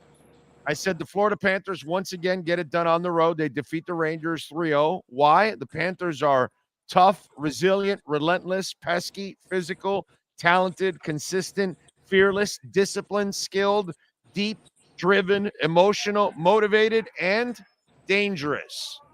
So where am I off? What adjective did I get wrong? I don't think you got any of them wrong. I mean, that's just kind of the identity of the team. They, ever since day one of training camp, they came in hard. And with Paul Maurice's training camp being as hard as it is, from last year to this year, there were guys complaining about it last year, guys that are still trying to get used to it. But you have a group of guys that worked through the summer after everything they experienced in the Stanley Cup final last year to be able to come in and be this disciplined and this hard and this physical in the playoffs.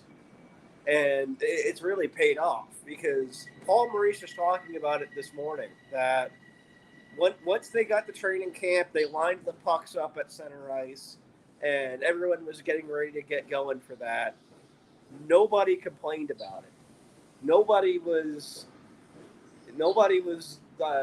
saying what they were saying last year about, oh, this is hard, this sucks, whatever.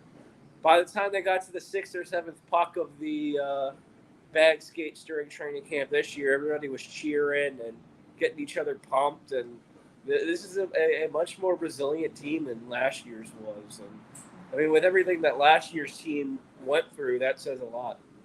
Yeah, that pain. They're carrying that pain.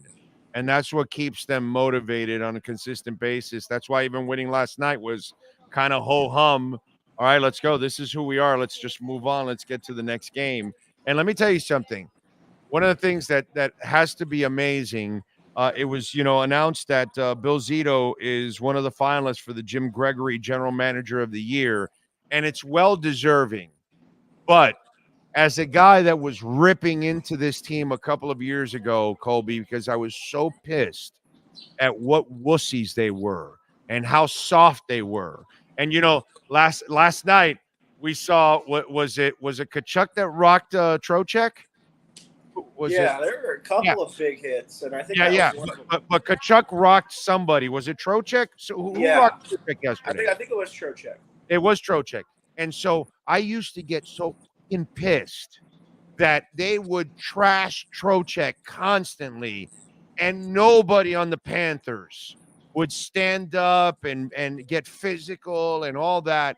And you can give Bill Zito General Manager of the Year this year if you want to. But his last 3 years, since he took over, he recognized exactly what this team was and what it needed to become, on top of the coaching and all that you needed to change the coaching, you needed to change the attitude, you needed to change the kind of players that you brought in. He brought Radko in right away and all that. To me, the transformation that Bill Zito has injected into this team in 3 years, I would give him the trophy 10 times over, because I don't know if anybody had a better vision of how to turn a hockey team around than Bill Zito over the last 3 years, my brother. Yeah, I mean, every year he's come in and addressed every single glaring flaw that he's seen in this team. Even going from last year to this year, he saw that the penalty killing needed some work, so he brought in guys like Kevin Stenlund and Dmitry Kulikov and worked on shoring up that aspect of it. He saw that the culture needed to change, and all of a sudden a guy like Matthew Tkachuk's on the open market, and he moved heaven and earth to bring him in. And he finds all these supporting pieces like an Evan Rodriguez or, even Kyle Oposo when he was in the lineup. Granted, that's a guy who wanted to be here, but the culture you created was why a guy like Kyle Oposo wanted to come in here and all of a sudden be a good player in the playoffs for the few games that they need him in the lineup for. So they built an atmosphere where good players want to be there, good players want to work hard, and him and the scouts are really good at identifying talent that fits within that system and within that culture to be able to excel at every possible avenue, like the penalty kill, like the power play, or playing hard 5-on-5 and playing those hard minutes, and having guys on the back end who can throw a couple of big hits as well and push the puck back up the ice. And that's really what's made this team special over the last couple of years. Let me tell you something, dude. I'm old, okay, as you know. So being old, I've been around a while, and I've watched, Riley build those Hardaway, Zoe teams, and Shaq and Wade, and then the big three and all that kind of stuff. And I've watched others in the past build different. Dombrowski built that 97 Marlins with a veteran-laden type of team. And then in the fire sale, kind of built the 2003 team, actually. He doesn't get enough credit for that kind of stuff. And then we could talk about the Shula days of the past with the 70s and those kind of teams. This is one of those legendary stretches. That goes with some of these coaches and front offices that I've talked about in South Florida history in the past. This is one of those stretches because he has built a team that, that's why I used every adjective I could find, that it's mental, it's emotional, it's physical, it's athletic. They fill every stinking category. And that's part of having those great teams that I've talked about in the past on different sports here. Because in the 90s, I was around. I was the beat guy for QAM when the Panthers went. We knew what that was. That was a flukish team. That was all on defense and clutching and grabbing. There was no offense, bro. No, there was no offense to bail out the Beezer in those days. It was all Beezer all the time. You know what I'm saying? And we were just lucky to be there. And when you got there with the Avalanche, you knew you were outmatched and out-talented and all that kind of stuff. Zito has built what has the makings of being great. It's up to them now to accomplish it, but they have the makings of being great. And what they did to Tampa is kind of like a passing of the torch. So it's really up to them now to really take advantage of all of this. Yeah, I mean, this is the greatest team that has ever been assembled in Panthers history. And when you look at the checklist of what you need to build a contender in the National Hockey League, this team has all of it. It has two bona fide superstar players in Barkov and Tkachuk who can drive offense on separate lines whenever you need it to. You have another guy like Sam Reinhart who can casually put up 50 goals and play good defense as well. The top is there. You have two or three star defensemen, depending on who you ask, back there to help get things going from the back end. And the depth is just crazy on top of the quality goaltending they have. And God forbid something happens to Sergei Bobrovsky, you have the NHL's leader in save percentage behind him. You have another kid that's capable of playing big NHL games behind him as well.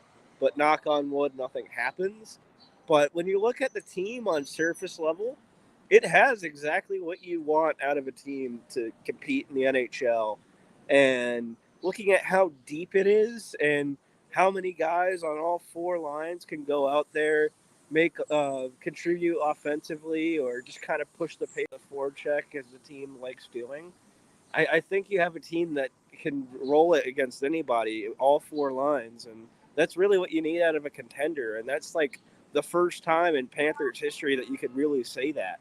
I mean, even kind of looking at the Panthers teams throughout my lifetime, not even close. None of them were really as good as this until Bill Zito kind of came in and found the supporting pieces year after year to kind of support that.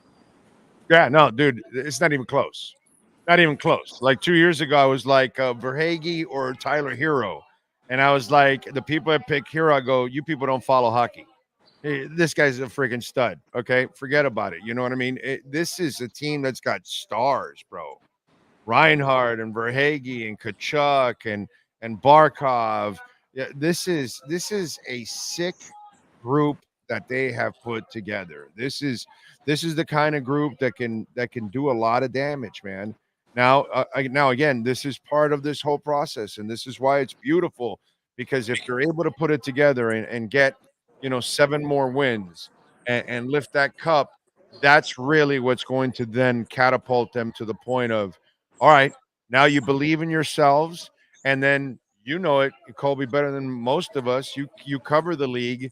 I would imagine they start becoming even sexier of a kind of the kind of team that players want to end up playing for here.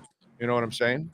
Yeah, that's what happened with Tampa Bay after they built their team up, won those 2 Stanley Cups, and all of a sudden you have players like Corey Perry wanting to join the team on a team-friendly contract, and other players wanting to go and join the Tampa Bay Lightning, or in Ryan McDonough's case, wanting to come back after getting traded and specifically asking to get traded back to Tampa Bay. So in that case, I mean, the moment this team wins the Stanley Cup, it's etched in stone that this is a team that can do it again and can give a player anything that they want. And once they win the Stanley Cup, it's gonna help build this team into a much better market as well. And it's gonna make fans a lot more excited, and in turn, it's gonna kind of give Florida the whole Tampa effect, where I mean, you can't go anywhere without seeing a Lightning jersey in Tampa. Maybe it's gonna be the same with the Panthers if they win the Stanley Cup this year. Oh, I covered them when they went to the Stanley Cup. Colby, we used to have 200 to 300 people outside in Pompano waiting for autographs. Okay? For 2 years, it was like that. The year of the Cup and the year after, when they would practice, there were 200 to 300 people waiting outside for autographs. All right? That's how crazy it got. And so, we're a bandwagon town, but that's part of it. We weren't a basketball town. And Pat Riley forced us to become a basketball town. And to me, Viola and Sifu have the kind of commitment that they're doing the same thing that Arison did. They're getting the right leaders. They're putting the right team together. They're building something for the long term, and they're establishing themselves with everything at War Memorial. And so all they have to do now is have the success. That's what needs to follow. That's why I said everything is set up for these guys now. They have everything. They just got to get it done. And if they do that, dude, they're going to do the same thing that Pat Riley has done to us. They'll make us love hockey. They'll make us want to follow it. They'll make us want to talk about it. So yeah, man, they're on their way. There's no doubt about it. For sure, man. I mean, yeah, I already see it at practices when they let the fans in. There's a couple of hundred fans waiting by the cars to get autographs, just like you said happened in the 90s. And even for a guy like Steven Lorentz, they're out there and they recognize him at those practice rinks. So. All right, so what's the prediction, bro? What happens in game 2? I know you got to go. I think the Panthers are beating the Rangers in 6. I'm going to stick with what I said on Twitter yesterday. I think it's going to be a 6-game series. I don't think the Rangers go down hard, and tomorrow is going to be a big indicator on how much gas the Rangers have left in the tank and if they can kind of push it a little bit more. But this is a good team. They have a lot of depth. They have a really good goaltender. I don't think they're going to go down easy, but I think the Panthers have the juice to kind of run away with it here, especially after taking game 1 in the Garden. But the important part of winning in 6 was already done by getting a win in Madison Square Garden today and kind of shifting it back to home ice. But amen. You just got to pick up one more. That's right. And follow Colby, by the way, if you're a Panthers fan, at Colby D Guy on Twitter. And then, of course, catch his work there with George Richards at Florida Hockey Now and doing his thing with the AP. Colby, safe travels, my brother. Enjoy the Northeast out there. We'll catch up with you down the line, my friend. Thank you. Awesome. Thank you. Appreciate you. Have a good day. You got it, Colby. Thank you. Colby Guy, man. Good stuff there. Let's tell you a little bit about Welton Rayom. We love talking about Jeff Welton, Daniel Rayom. Daniel Rayom is a stunt pilot. Not only is he a kick-ass lawyer, but he's a stunt pilot. Although when I got on the plane with him a couple weeks ago and he started with the stunts, I didn't last very long. But he's a great dude, and he crushes insurance companies. So that's who you want to call, Welton Rayom. Jeff Welt, big music guy, big Canes guy, big Dolphins guy, big crypto guy now. He loves it, baby. And let me tell you something. Bankruptcy, homeowner property damage, condo damage, criminal defense, business owner claims, commercial litigation, personal injury. These are the guys you want to call. I saw it firsthand when we had a bunch of kids run through the wall of our house. Welt and Rayom. And by the way, the consultation's completely free. So if something happened to you recently, you're not sure if you have a case, call Jeff Welt now and explain it to him. And he'll tell you if you have a case or not. 954-966-4646. And more importantly, hurricane season starts on June 1st, and it runs through November 30th. Well, you want to protect yourselves. You don't want to call the insurance company, God forbid, if we have some hurricane and water damage. You want to call Welton Rayom first because they have their own adjusters. 954-966-4646 for Welt and Rayom. Just one place sold the most Acura models in the last 16 years. Acura of Pembroke Pines. Take up to $10,000 off a 2024 Acura during our 16th anniversary sale.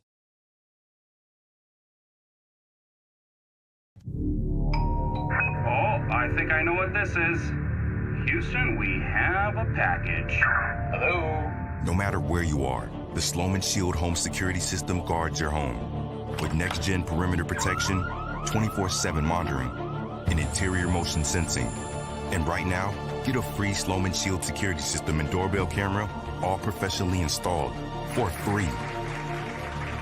Shield your world, the Sloman Shield. Welcome to Caneswear. New store, new items, same great experience.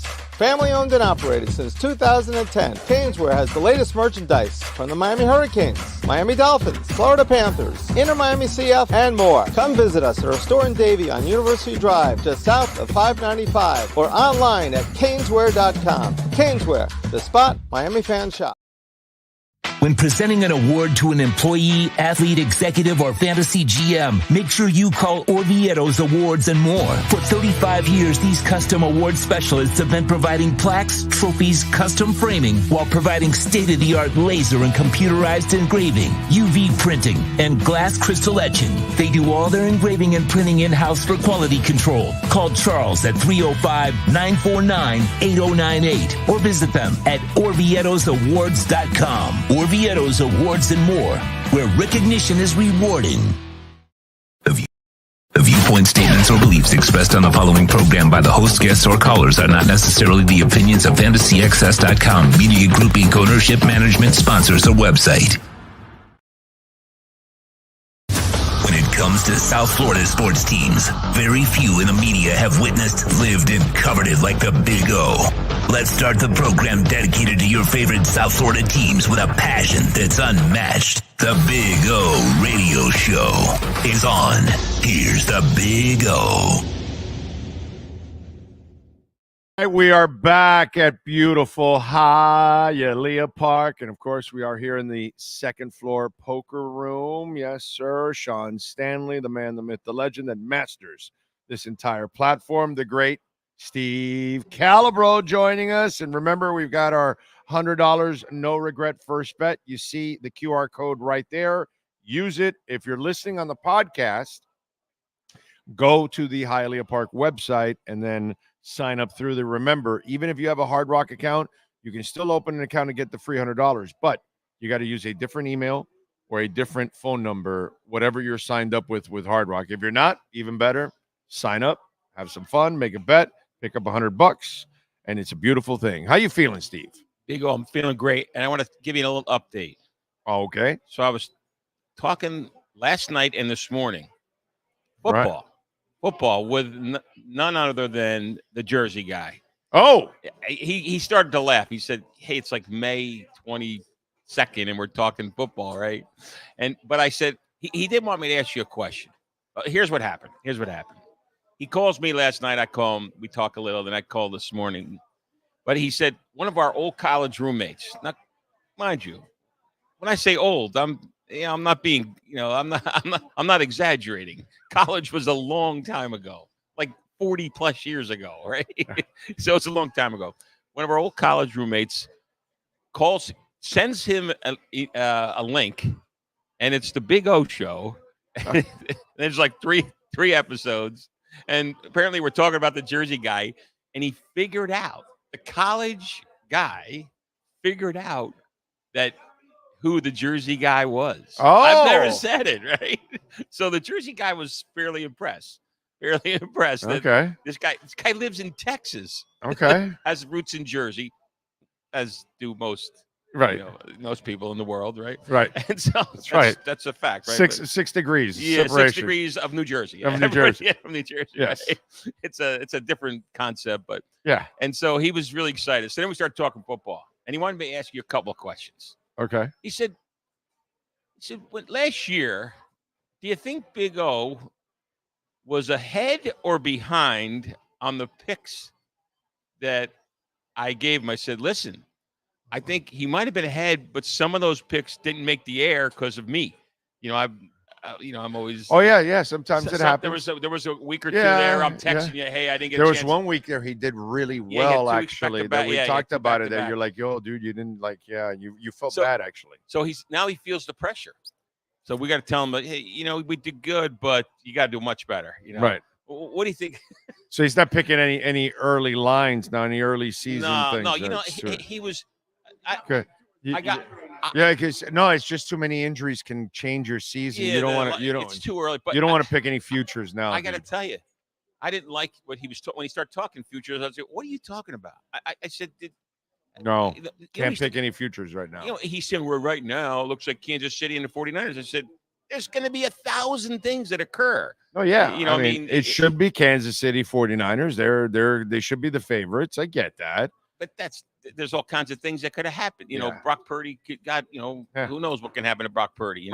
He could also have a whatever here, junior slump or whatever. The KC slump. one's kind of safe in a way because you can I know barring injury outside of that, you feel pretty good about their situation. Yeah, they look good. So and that's the only bet that I could. Not that I even would make a futures bet with the Kansas City right now. To me, that doesn't make any sense to make it with any team right now. But I will say this: that's the one that I might be able to, cover myself on the back end. Yeah, because they're going to be in the hunt. But I can tell you, I'm not.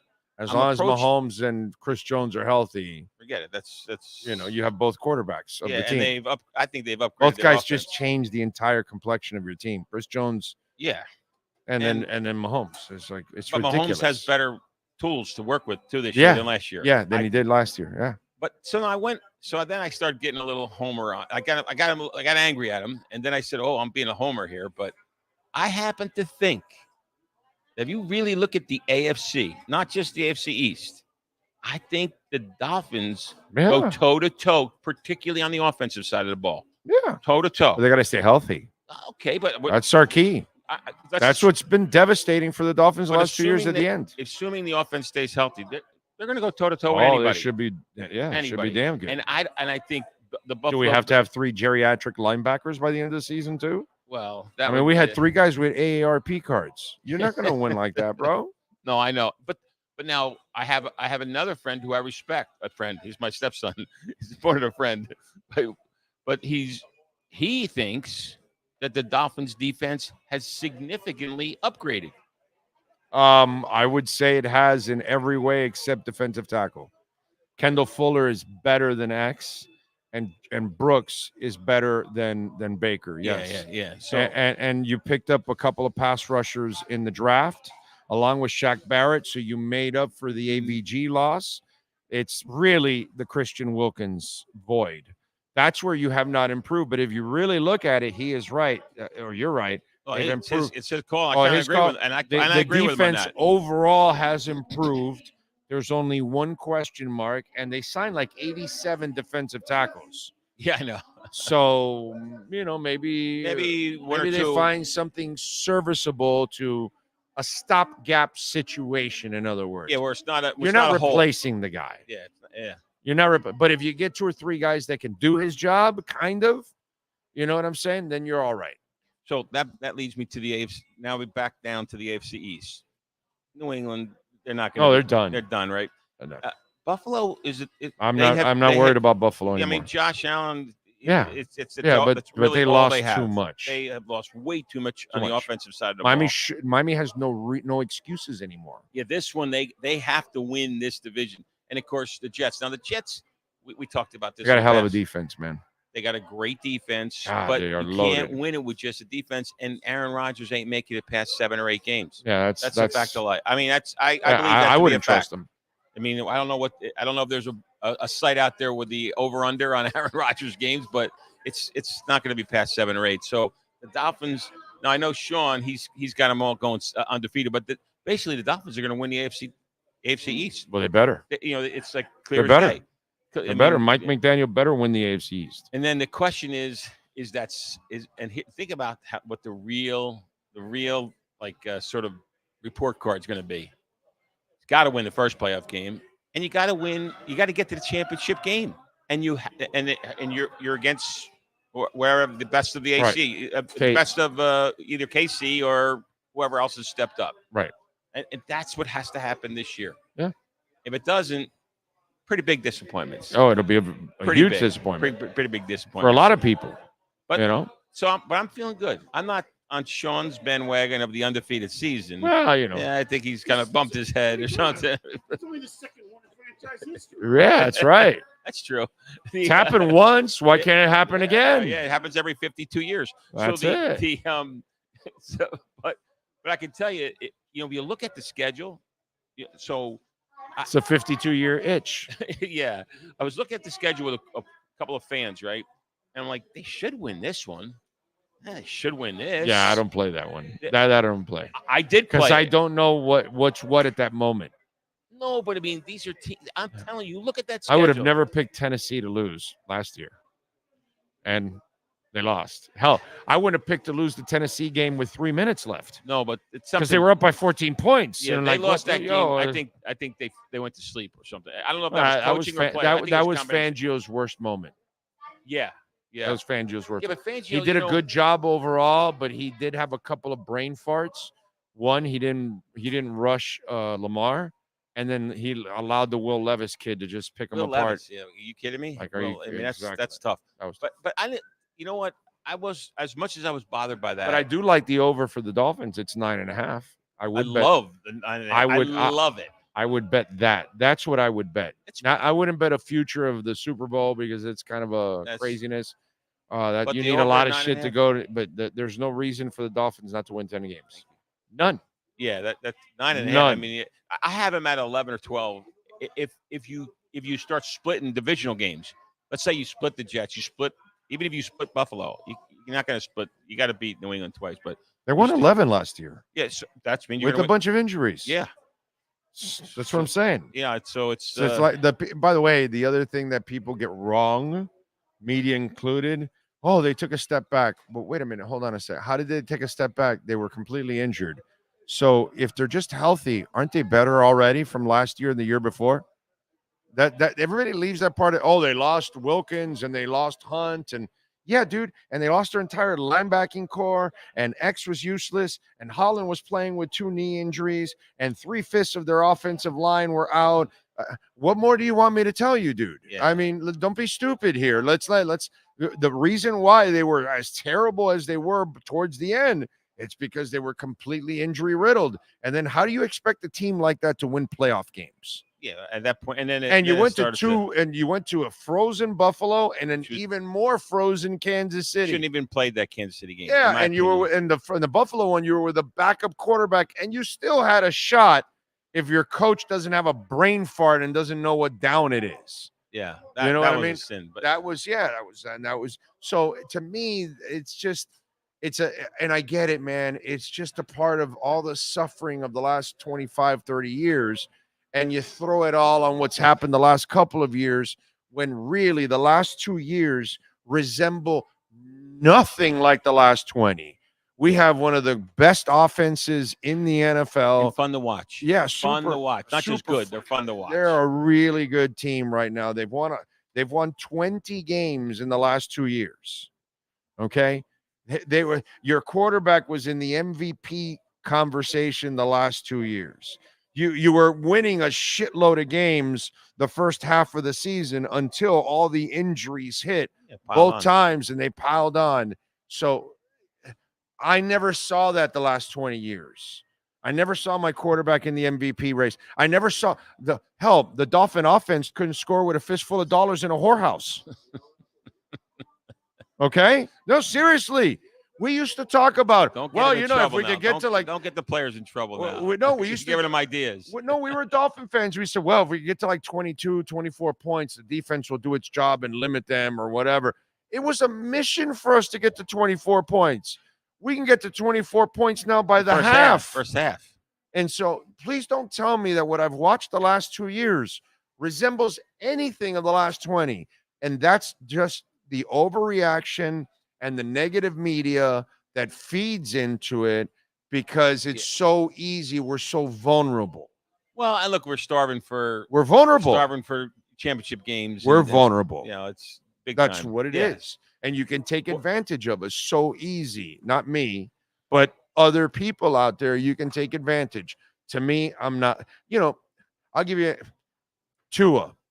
He gets that year with the concussions, right? Oh, no, that's it. His career's over. He's got to retire. He's got to retire. I'm the only person in the entire media, local, national. I said, no, dude, this guy can play for 15 years. You know what his problem is? His problem is he holds on to the ball. And I walked through the 2 ankle injuries that he had to redo in Alabama. I walked through the hip injury and the 2 concussions with the Dolphins. Do you know what was the common denominator in those 5 injuries? He's running around for his life instead of just throwing the ball away. I remember the numbers exactly. 3.85 seconds to 5.1 seconds he held the ball. You're going to get crushed at 5 You're seconds. holding the ball for 4 or 5 seconds. You're asking for death. Yeah. I might as well just go get the electric chair. It's a lot less painful. Yeah, but see what it's over and that's it. I don't need a long. But what's happened now is he's got. And what did he do last year? He got rid of it in 2 seconds. Yeah, like 2-3 seconds.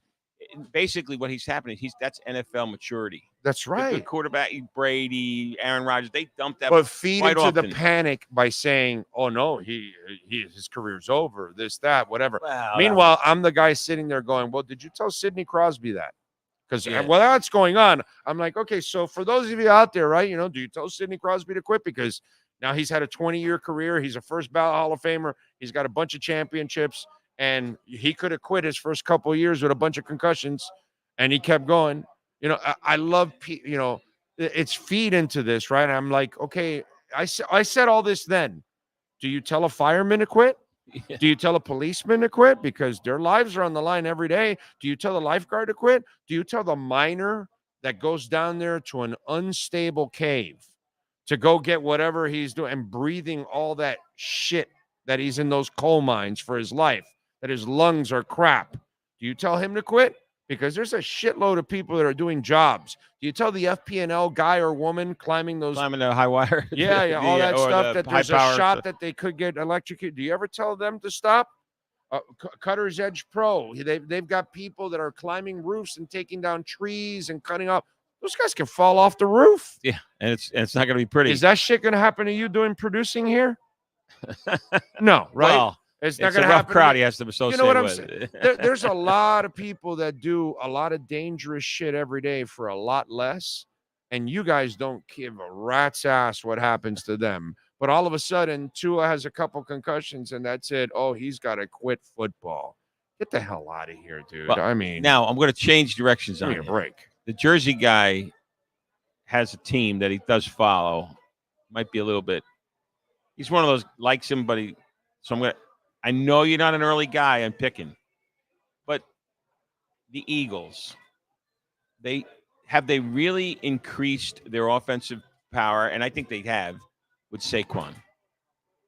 I mean, does that make the quarterback a better quarterback? Does that make Hurts? No, he's not. Until I see him as a consistent passer, that's my problem. Well, he's with Lamar. him. He's like a Lamar. That's my problem. Yeah, too. he's a Lamar type of quarterback. Right. But if you have Saquon and Hurts running, that might be pretty good in the NFC. I'm not a big fan of running quarterbacks, like the whole Lamar Jackson crap now. I know that he lost weight. That's silly. I'm like, yo, dude, you still got to throw the ball. If you're 8 pounds lighter, you still got to throw the ball. And, you want to be quicker, bro? This isn't Rocky. They catch the chicken here. Here they catch the chicken. Yeah, I read that thing, but that's almost a diversionary story. I don't even know what that's like. The whole thing that he wants to be lighter now, bro. You need the frame. You need the meat. You can't stay healthy with the extra frame. Now you're going to take away that frame, and you're going to be a running quarterback. Good luck. You know, if you're going to be a pocket passer and you're going to get rid of the football, then it makes sense. That's fine. But you're a running quarterback. So you don't like Hurts? I mean, you're not a big fan of Hurts? No, I'm not. He doesn't convince me. He got better, but he's not there yet. So I've seen him a couple times live, right? And sometimes he looks unbelievable. Right. Like it's like this guy. That's what great athletes look like. And then sometimes like, what the heck? Like, because athletes can do what we can't, but athletes can't be great quarterbacks. Well, he's a great athlete. You're either a great quarterback or you're not. Okay, because passing is a skill. So you're saying Tom Brady wasn't a great athlete? Yes, exactly. That's exactly what I'm saying. But he's a great quarterback because passing is a skill. Well, the whole reading of the defense. No, but running passing the offense is a skill. It's really not an athleticism, because we all can throw the ball, but throwing with precision, is a skill. And timing. And throwing darts is a skill. Pool is a skill. There's something to the hand-eye coordination of it that takes away the athleticism. We all can hit a baseball, hit a 97-mile-an-hour forkball, and then talk to me.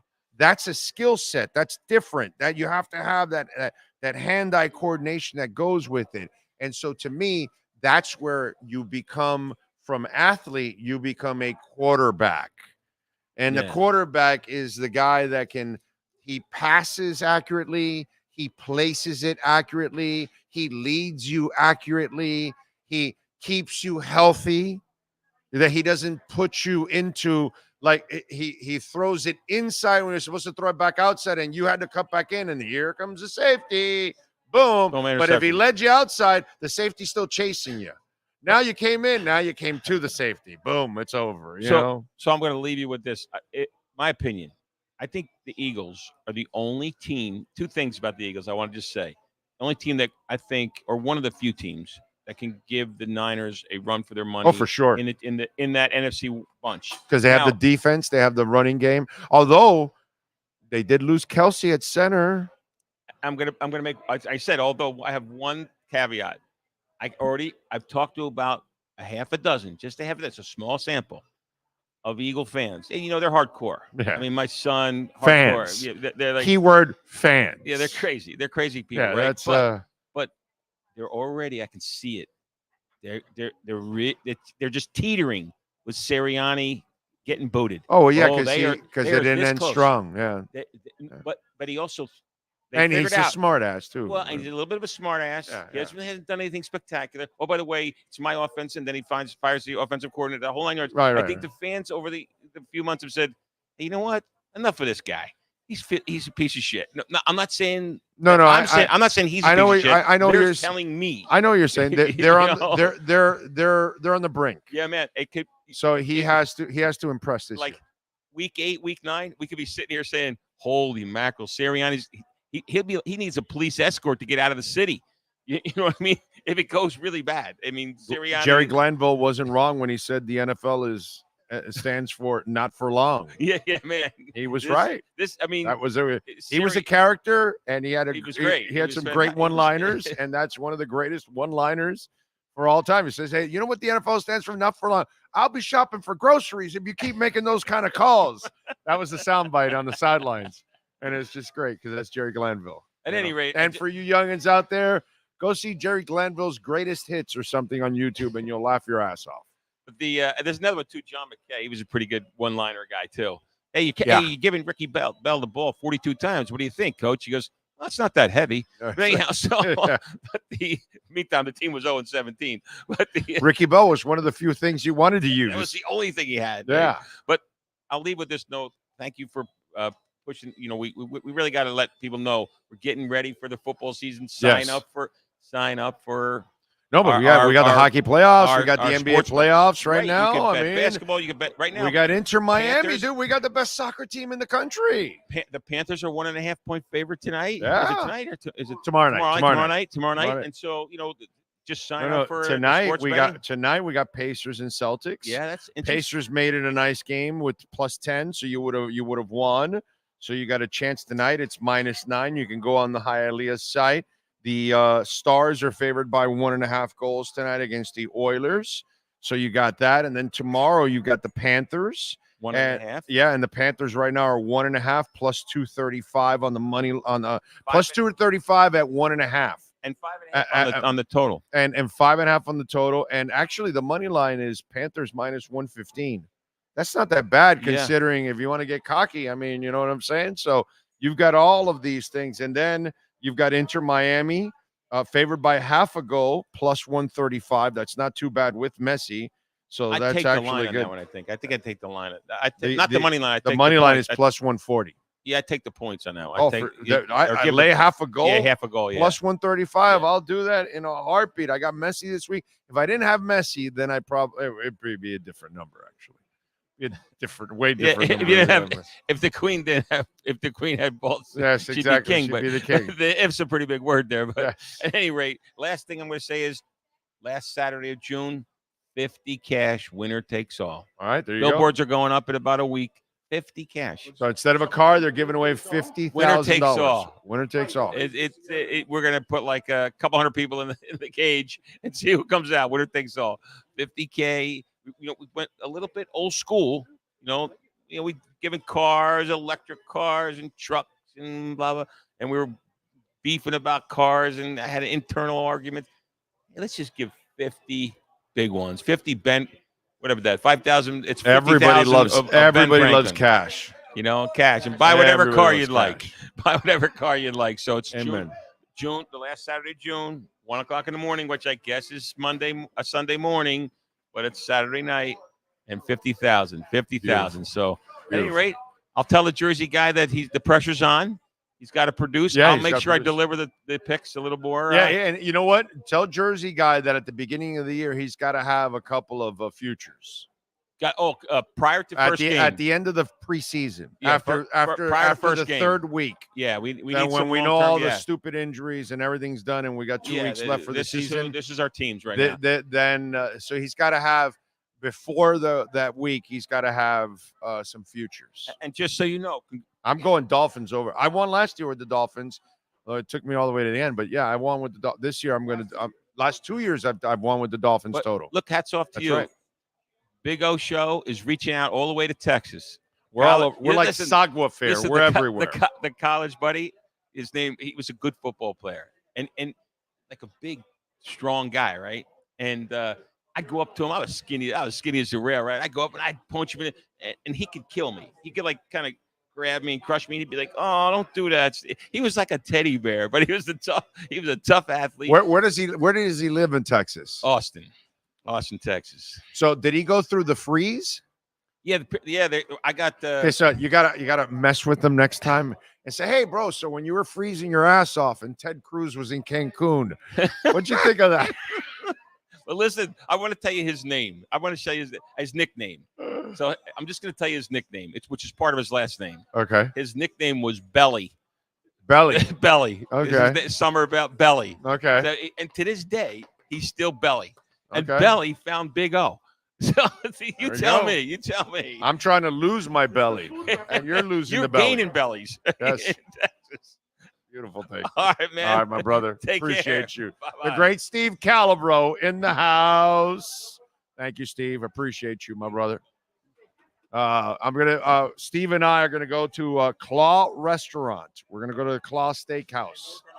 And work on our bellies. Yes, exactly. Be good, Steve.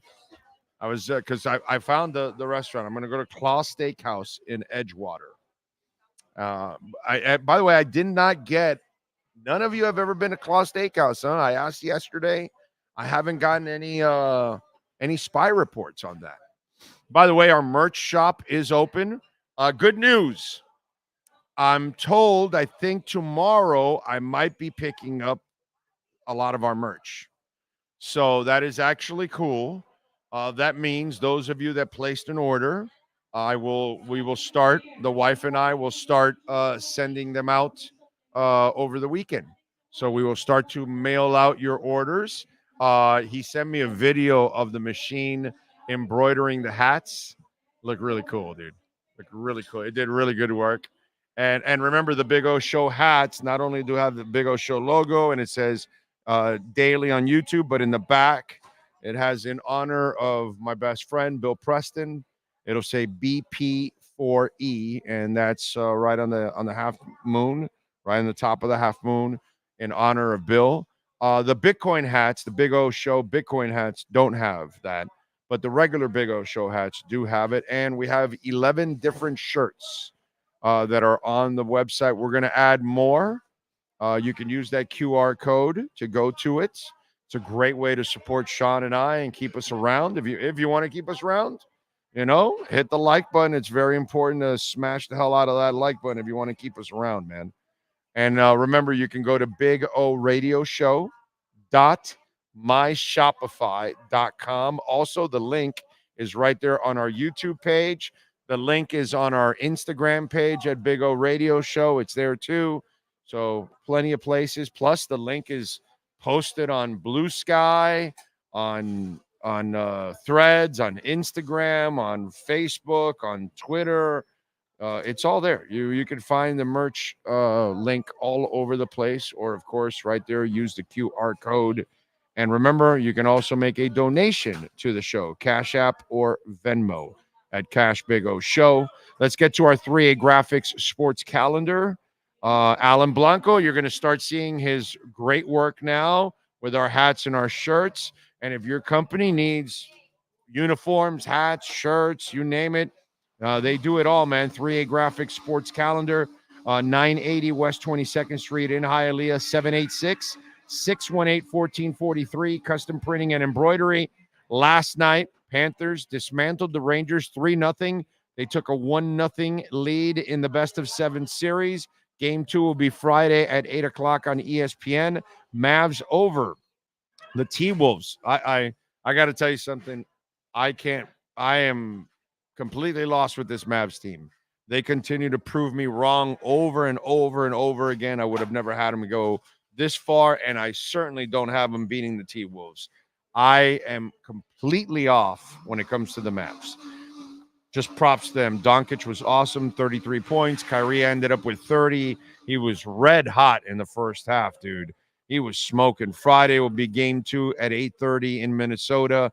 Tonight, Pacers and Celtics at 8 o'clock at TD Garden. Celtics favored by 9, over and unders 224.5. Pacers plus 310 on the money line. Celtics minus 395 on the money line.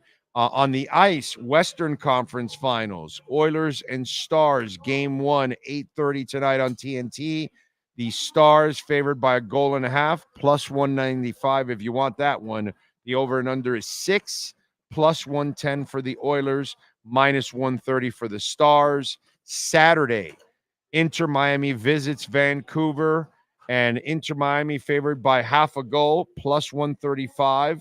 If you want to take the plus 0.5 goal for Vancouver, you'll get minus 185. On the money line, Vancouver is plus 155. Inter Miami is plus 140. The draw is plus 270. That's your 3A Graphics sports calendar. And last night, we had a winner as the Panthers defeated the Rangers. And anybody that calls Cutter's Edge Pro, you end up a winner because your business, your HOA complex, your home will look that much better. And, of course, it will be valued even more because when you add landscaping, you add value. And now with that, we go to our Cutter's Edge Pro MVP of the night. Who's last night's MVP? For your complete landscape solutions anywhere in South Florida, there's only one MVP. CuttersEdgePro.com.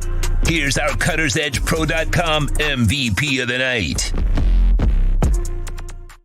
Somebody picked on me when I gave Gus Forsling the Cutter's Edge Pro MVP the other night because I could have picked Bob. And I said, there's always plenty of time to pick Bob. And guess what? Told you, tonight or last night, Bob was outstanding, dude. Bob had 23 saves. He really didn't get peppered. When you think 23 saves, it's not really a lot of shots you're facing. There are times where he faces shots in the teens, but there were moments and they hit the post twice, didn't they? I want to say twice. It got close, but let me tell you, he made some saves last night that were just absolutely amazing. The Rangers had 2 power plays. They did not score on those power plays. The defense in front of Bob, it's a team game. Everybody was phenomenal, but Bob has been phenomenal, and he has been red hot, and he was on his head last night. So Sergei Bobrovsky gets our Cutter's Edge Pro MVP of the night. The MVP of the night is brought to you by CuttersEdgePro.com. Servicing HOAs, condominiums, townhomes, commercial properties, corporate parks, and malls throughout South Florida. CuttersEdgePro.com. Providing South Florida MVP performance every day of the year. All right. Yes, sir. Got some other stuff. Let's get to plenty of other things. First of all, Sean, some rough news, with Jim Ross hospitalized. You want to expand a little bit on it? Ross revealed via post on X Thursday morning that he went to the emergency room in Norman, Oklahoma after experiencing shortness of breath. He did not provide any further details. And he said, unexpected trip to the ER in Norman this morning, shortness of breath. That's all for now. Ross wrote, 72 years old. And hopefully he's all right. I don't know if there's any news or any updates on it. Nothing new. Just he's going through a lot of health issues. I know he was at a cancer scare. He's had a hip thing. They found a lesion on his hip that he's had replaced. He was back on the screen calling a couple matches here and there, but then that last night they do have a pay-per-view coming up this weekend, so it'll be interesting to see if he's actually going to be at the pay-per-view in Las Vegas. All right, so obviously we wish Jim Ross the best, and hopefully he gets to recover and recovers quickly and is able to bounce back and do what he loves, brother. He's 72 years old and he's still cranking. That's pretty amazing. Let me see. What else do we have? Let me go to the chat board here. Tony Zag says, Big O, if I invest $100 on Bitcoin and buy it on Cash App, do I buy a wallet? You can. Yeah. I mean, for $100, no. But as you build it up, I would then pass it over to my Tangem wallet. It'll cost you $69. It's a cold storage wallet. Get the 3 cards. And it's the safest way to keep your crypto, bro. You don't want to keep it on Cash App or Crypto.com or Binance or Coinbase or nowhere. You don't want to keep it on any website. You want to hold on to it. And you want to make sure you control it, my brother. So that's what I would do, my friend. And I would keep investing on Bitcoin and take advantage. Oh, is Hall & Oates getting back together again with a bunch of laughing? Definitely not. Let's go Panteras, says DJ Ozone. Cap for Life says, if I put $100 of Bitcoin on my Cash App, will it be the same growth as opposed to doing it on my PC or laptop? No, it's all the same. Wherever you have your Cash App, that's where it is, bro. It's all good. But again, I would then invest in a Tangem wallet, okay? And I would keep buying Bitcoin. I'm telling you. Rosendo, good afternoon, Big O Nation. Surround yourself with positive vibes and let them guide you through the afternoon. Thank you, Rosendo, as always. Let's see. I was told I was a blind-ass fan for making excuses when I mentioned the Dolphins had too many injuries. Well, Ron, I'm sorry, but those are facts. They're not excuses. When 2/3 of your offensive line is gone, all your linebackers are gone, your 2 pass rushers are gone, X is a shell of himself, Javon Holland is playing with 2 bad knees. If you don't think that's going to affect any team, they're stupid. Look at the Knicks. I don't give a shit. If the injuries aren't enough to make an excuse, then I'll say it. But if they're crippling, i.e. the Knicks, bro, you got to say it. And I don't care about the Knicks. I laughed my ass off that they got, eliminated. Okay? Knicks fans in general are annoying people. Let's be honest. But again, the word compartmentalize. Let's separate our silly fan emotions and let's call it like we see it. The Knicks had a shitload of injuries, dude. If they were healthy, they would have been advancing already. They would be in the Eastern Conference Finals. Easily, they would be in the Eastern Conference Finals. Injuries affect teams, dude. It happens sometimes. Not an injury or two, but if you have several and they're key injuries, yeah, man, it's going to affect you. So hell yeah. Oh, you were right about that Kelly Clarkson MTV performance from 2005. Come on, man. Come on, man. When do I mislead you all? And what Think Blue Dodgers was saying, I was mentioning that is one of the hottest performances you'll ever see. I'm talking about hot, like hot. Okay? Even Nelly and never got that hot in hair. Okay? Just saying. MTV Kelly Clarkson 2005. One of the most smoking hot performances by a singer. Smoking hot. Smoking hot, bro. Did I tell you it was smoking hot? Smoking hot. Smoking hot. And by the way, congratulations to her. See how much weight she's lost?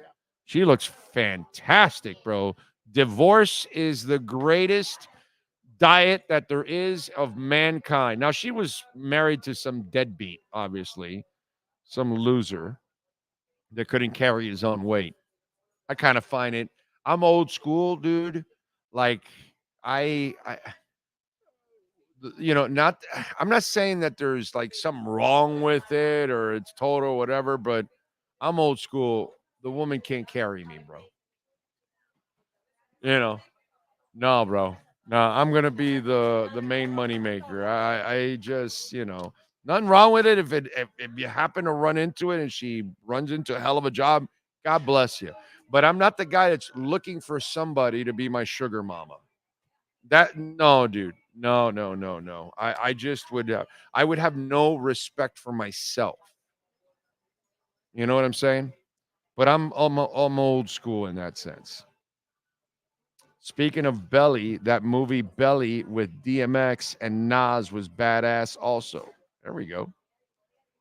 Urban Poison. Was it Poison? Good afternoon, Big O. I'm currently eating a chocolate mousse cake and listening to the Big O while at work. Wow. Urban Posse, 3 Don 85 or something like that. Nice job by you, sir. Sean, what is your take on that blood take with Malachi Black? Seems similar to WCW, right? No, more like the Brood. But yeah, at least they hit him though. At least the blood hit him. The one they did WCW missed. Okay. That one kind of got him. But yeah, it was interesting. It was very interesting. There you go. Kachuk could have been the he could have been the Cutter's Edge MVP last night as well. Yeah, dude, definitely. Chad says when they did not score around the 7th minute in the third with those chances, I knew we were going to win. Right? Yeah, that flurry. Yeah, that flurry was scary, dude. Definitely. They go. Keep in mind that divorce also loses a lot of weight in a man's wallet and bank account. Well, it all depends on how that divorce. Yeah, that thing could be pretty bad. Yeah, unless you're marrying Kelly Clarkson, then It's her bank account that's getting drained because the guy's asking for alimony. I mean, let me tell you, bro, you got some balls if you're asking the woman for alimony. Like, really, I want to go over and beat you. Like, really, you're not a man. You can't carry yourself. You know, there's that word again, descarado.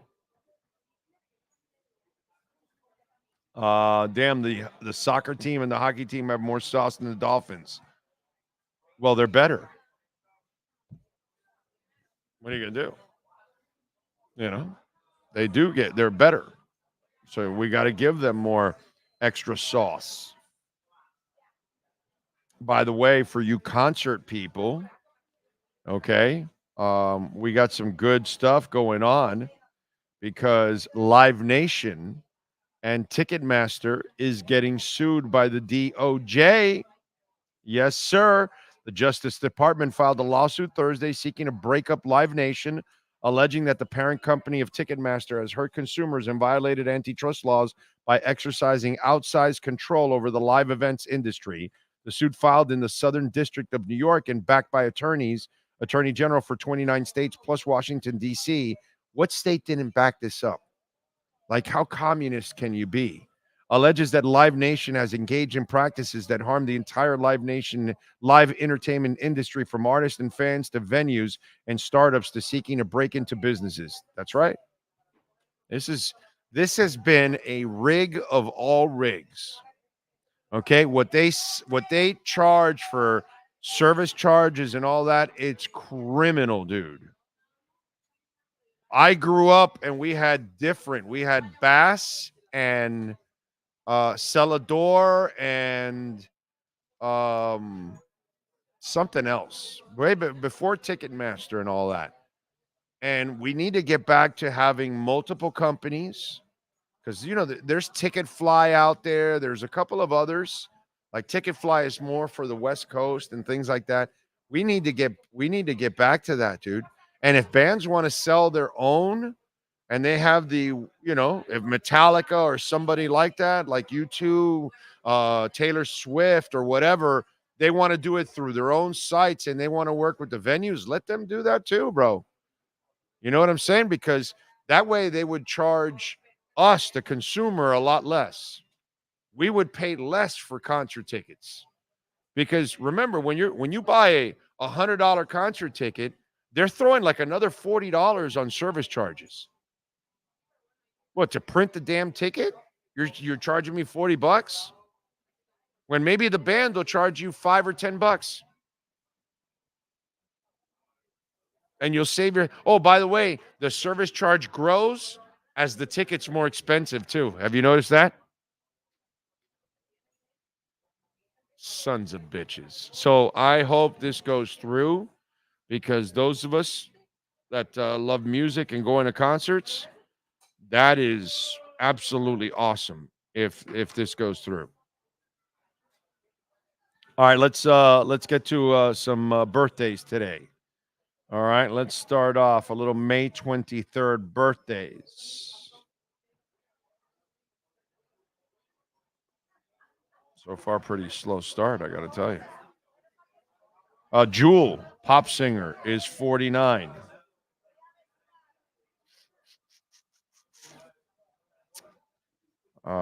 Drew Carey is 65. Low-key rapper is 37. I've heard of him. That's the only reason why I mentioned it. Not that I know a damn thing about his music, to be quite honest.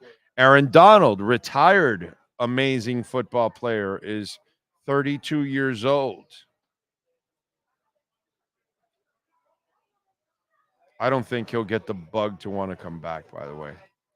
He looks like the kind of guy that is done. Joan Collins is 90 years old today.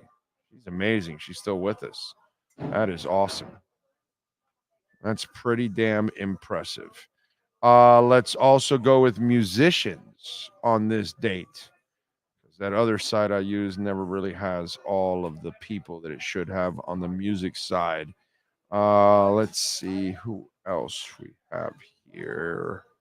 Richard Jones, bassist for the Stereophonics, was born in 1974 on this date. Maxwell, American singer, songwriter, and record producer, born in 1972, the neo soul artist. Matt Flynn, drummer for the rock band Maroon 5. Prior to Maroon 5, Flynn played drums for the B-52s, Chicago, Gavin DeGraw. That's pretty good, right? Junior Waite was born on this date in 1967. He is the drummer for Musical Youth. Pass the Dutchie to the left-hand side. Philip James Selway, drummer for Radiohead, was born on this date in 1967. Simon Gilbert, drummer. This is like the day for drummers. Born in 1965 for Suede. Used to be called London Suede. Now they're just called Suede. I'd love to see Suede, man. They just tour mostly in Europe most of the time. Sucks. Let's see. Rick Fenn, rock guitarist. No, not a drummer. Born in 1953, member of 10cc. The hell's wrong with me? In 1946, on this date, Daniel Klein, bassist for the Jay Giles Band, was born. Let's see. Raymond Fullwood. What do you think he is? Musician and drummer for the funk band Parliament and Funkadelic. He was born in 1944. We lost him in 1979. And let's see. That's about it. That is about it. That is the musicians born on this date. What do you have for me, Sean? Any wrestlers that we left out? Yes, Alex Shelley, and someone we lost way too soon, and probably one of the most creative minds ever in wrestling, Bray Wyatt. He had passed away earlier this year. How old was he? 30s, 20s? 20s? Is that because No, you he's say in his young? 30s. He was in his 30s. Wow, it's young. What a shame. Yep. Let's get to a little music history. On this date in 1970, Paul McCartney debuted his solo album, McCartney. It started a three-week run at #1 on the albums charts. Blah, blah, blah, blah, blah, blah, blah. In 2000, Oasis released a statement saying that the songwriter Noel Gallagher had left the band's European tour. It's believed the tiff was a result of fighting with his brother and bandmate Liam over his drinking. In 70, the Grateful Dead performed outside the United States for the first time. Their gig at England's Hollywood Rock Festival went on for 4 hours. In 2000, Billy Corgan announced that the Smashing Pumpkins would officially break up at the end of the year, explaining he and his bandmates were tired of fighting the good fight against the Britneys of the world. In 2002, winners of the 47 Ivor Novello Awards included U2 for Best Song, Walk On, and Dido for Songwriter of the Year. And in 71, the original lineup of Iron Butterfly, best known for their hit single, Inagata de Vida, broke up. And that's what happened today in music history. Lauryn Hill, kind of interesting. She's like an interesting cat. So Apple Music crowned The Miseducation of Lauryn Hill its top album of all time.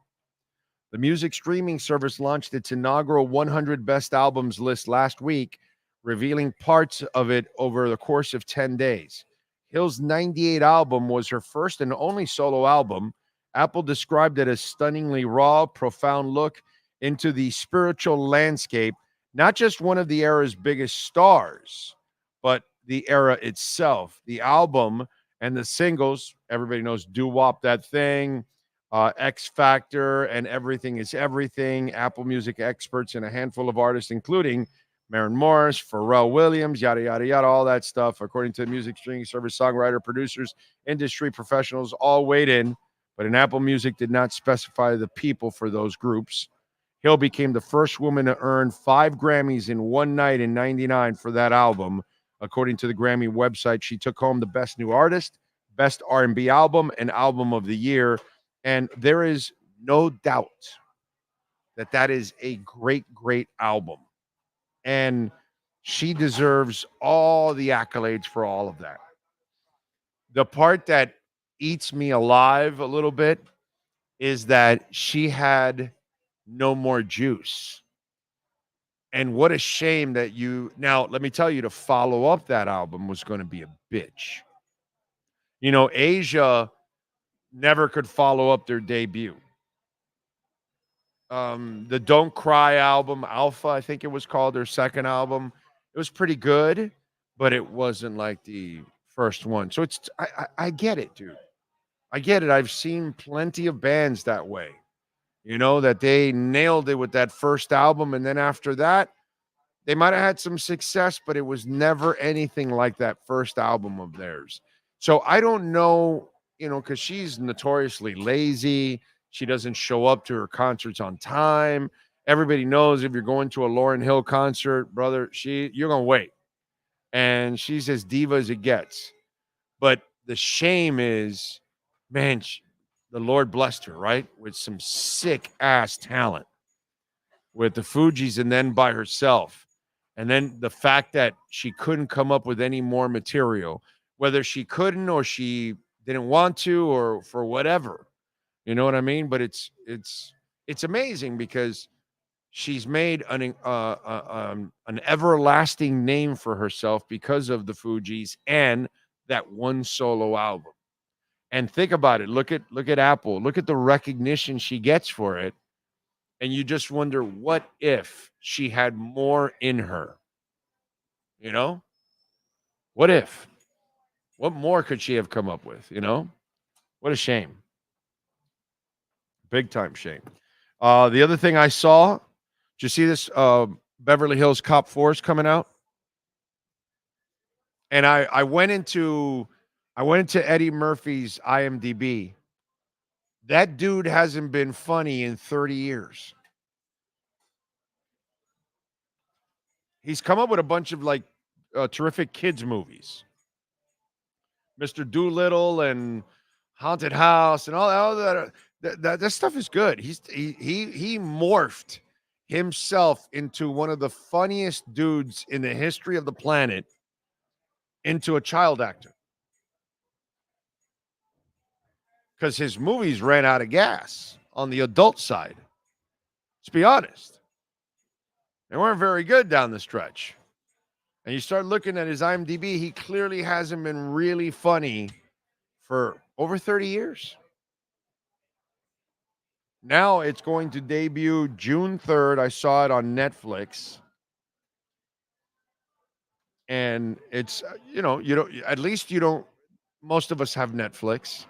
So the good thing is you don't have to go to the theater and spend, $20, maybe 25 or 30 if you're going to buy stuff to drink and eat or whatever with somebody to go see if the movie's any good, because there's a good chance it's going to be bad. Or there's a good chance it'll be mediocre or it won't be that good. It's hard to follow up that. I mean, what Top Gun Maverick did, and that's a different kind of movie, but still the chance they took, and yet they nailed it. In fact, I would tell you Maverick is better than Top Gun. I don't know if it's maybe Top Gun. I think it still holds up because I've seen it. But maybe this is fresher.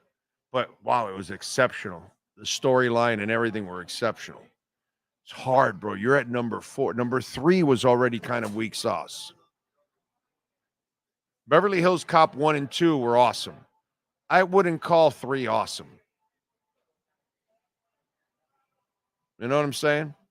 That was, the gas was already running out on Eddie at that time. And he kind of knew it. And to his credit, man, he masterfully morphed into something that I'm sure your kids have watched, right? Over the years. In the last 20 years, they've watched Eddie Murphy, Everybody watches Doolittle, right? Everybody. They're good movies. He's done a good job with several of the kids' movies. I'm not going to take anything away from him, but let's be honest. He hasn't been funny in forever, dude. I mean, I'm going to watch it. But what are the chances that it's going to be funny? That's crazy. Anyway, what do we have here? Ozempic commercial says everyone takes Ozempic. I just hope, I tweeted this out today. I just hope there are no side effects that end up coming up that nobody knows about and all that, because everybody deserves to be happy and nobody deserves any kind of medical issues that were brought on because of it. So, and there's a lot of people very successful with that thing. So I hope it doesn't have anything down the line, dude. Trivia for you, since we are celebrating this weekend. Let me see if you know the difference between Veterans Armistice Day versus Memorial Day. I don't know. Armistice Day? Well, Memorial Day is a day of remembrance. Veterans Day, you honor the veterans. Yeah, but Memorial Day is to honor the ones who've given the ultimate prize. Right, the ones that... The problem is everybody thinks it's like another Veterans Day. It's to honor the past. Memories of the ones that have given up the ultimate sacrifice. Right. That's Memorial Day. Okay. Veterans Day celebrates the veterans. That makes sense. There you go. So is the sequel for Happy Gilmore? Did you hear about that? I heard about it. Again, you're taking some chances. Happy Gilmore has legendary lines that we all use in our everyday vernacular. So, you know, I don't know, dude. That's you're taking some chances. Yeah, I just started Ozempic, but more diabetes. If weight loss comes, I'll be happy. Good for you, man. Good for you. I know for diabetes, it's what it's made for, but I know that there are people that are not diabetic or anything, but they're using it for weight loss. I just, you know how these things happen, that these crazes happen, and then they find out about something, and, you know, I just hope that that's not the case here. By the way, we thank Alex Winley. We thank Colby Guy. We thank, of course, Sean Stanley, the man that masters this entire platform, Steve Calabro, the Brunetti family, as always, great supporters of our program and our platform for many, many, many, many, many, many, many years now, and we are very grateful for that. We thank all of you for tuning in. Those of you that send in a super chat, thank you. If you made a donation, Cash App or Venmo at any time, you can make a donation, Cash App or Venmo at Cash Big O Show. That is Cash Big O Show. Eric Nordstrom, thank you, sir, for making a donation. I just saw it right now on Cash App, man. Thank you very much. Appreciate that. And again, you can make a donation at Cash App or Venmo at any time, and we always appreciate it. We will see you tomorrow. Tomorrow we're in studio tomorrow. We are in studio tomorrow. That's right. Yeah, next week we'll be at Acura. So we'll be in studio tomorrow, 10 a.m., bright and early.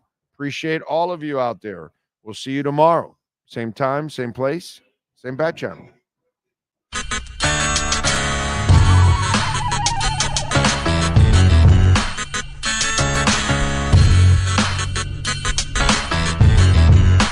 This is the Big O Show. This is the Big O Show. This is the Big O Show.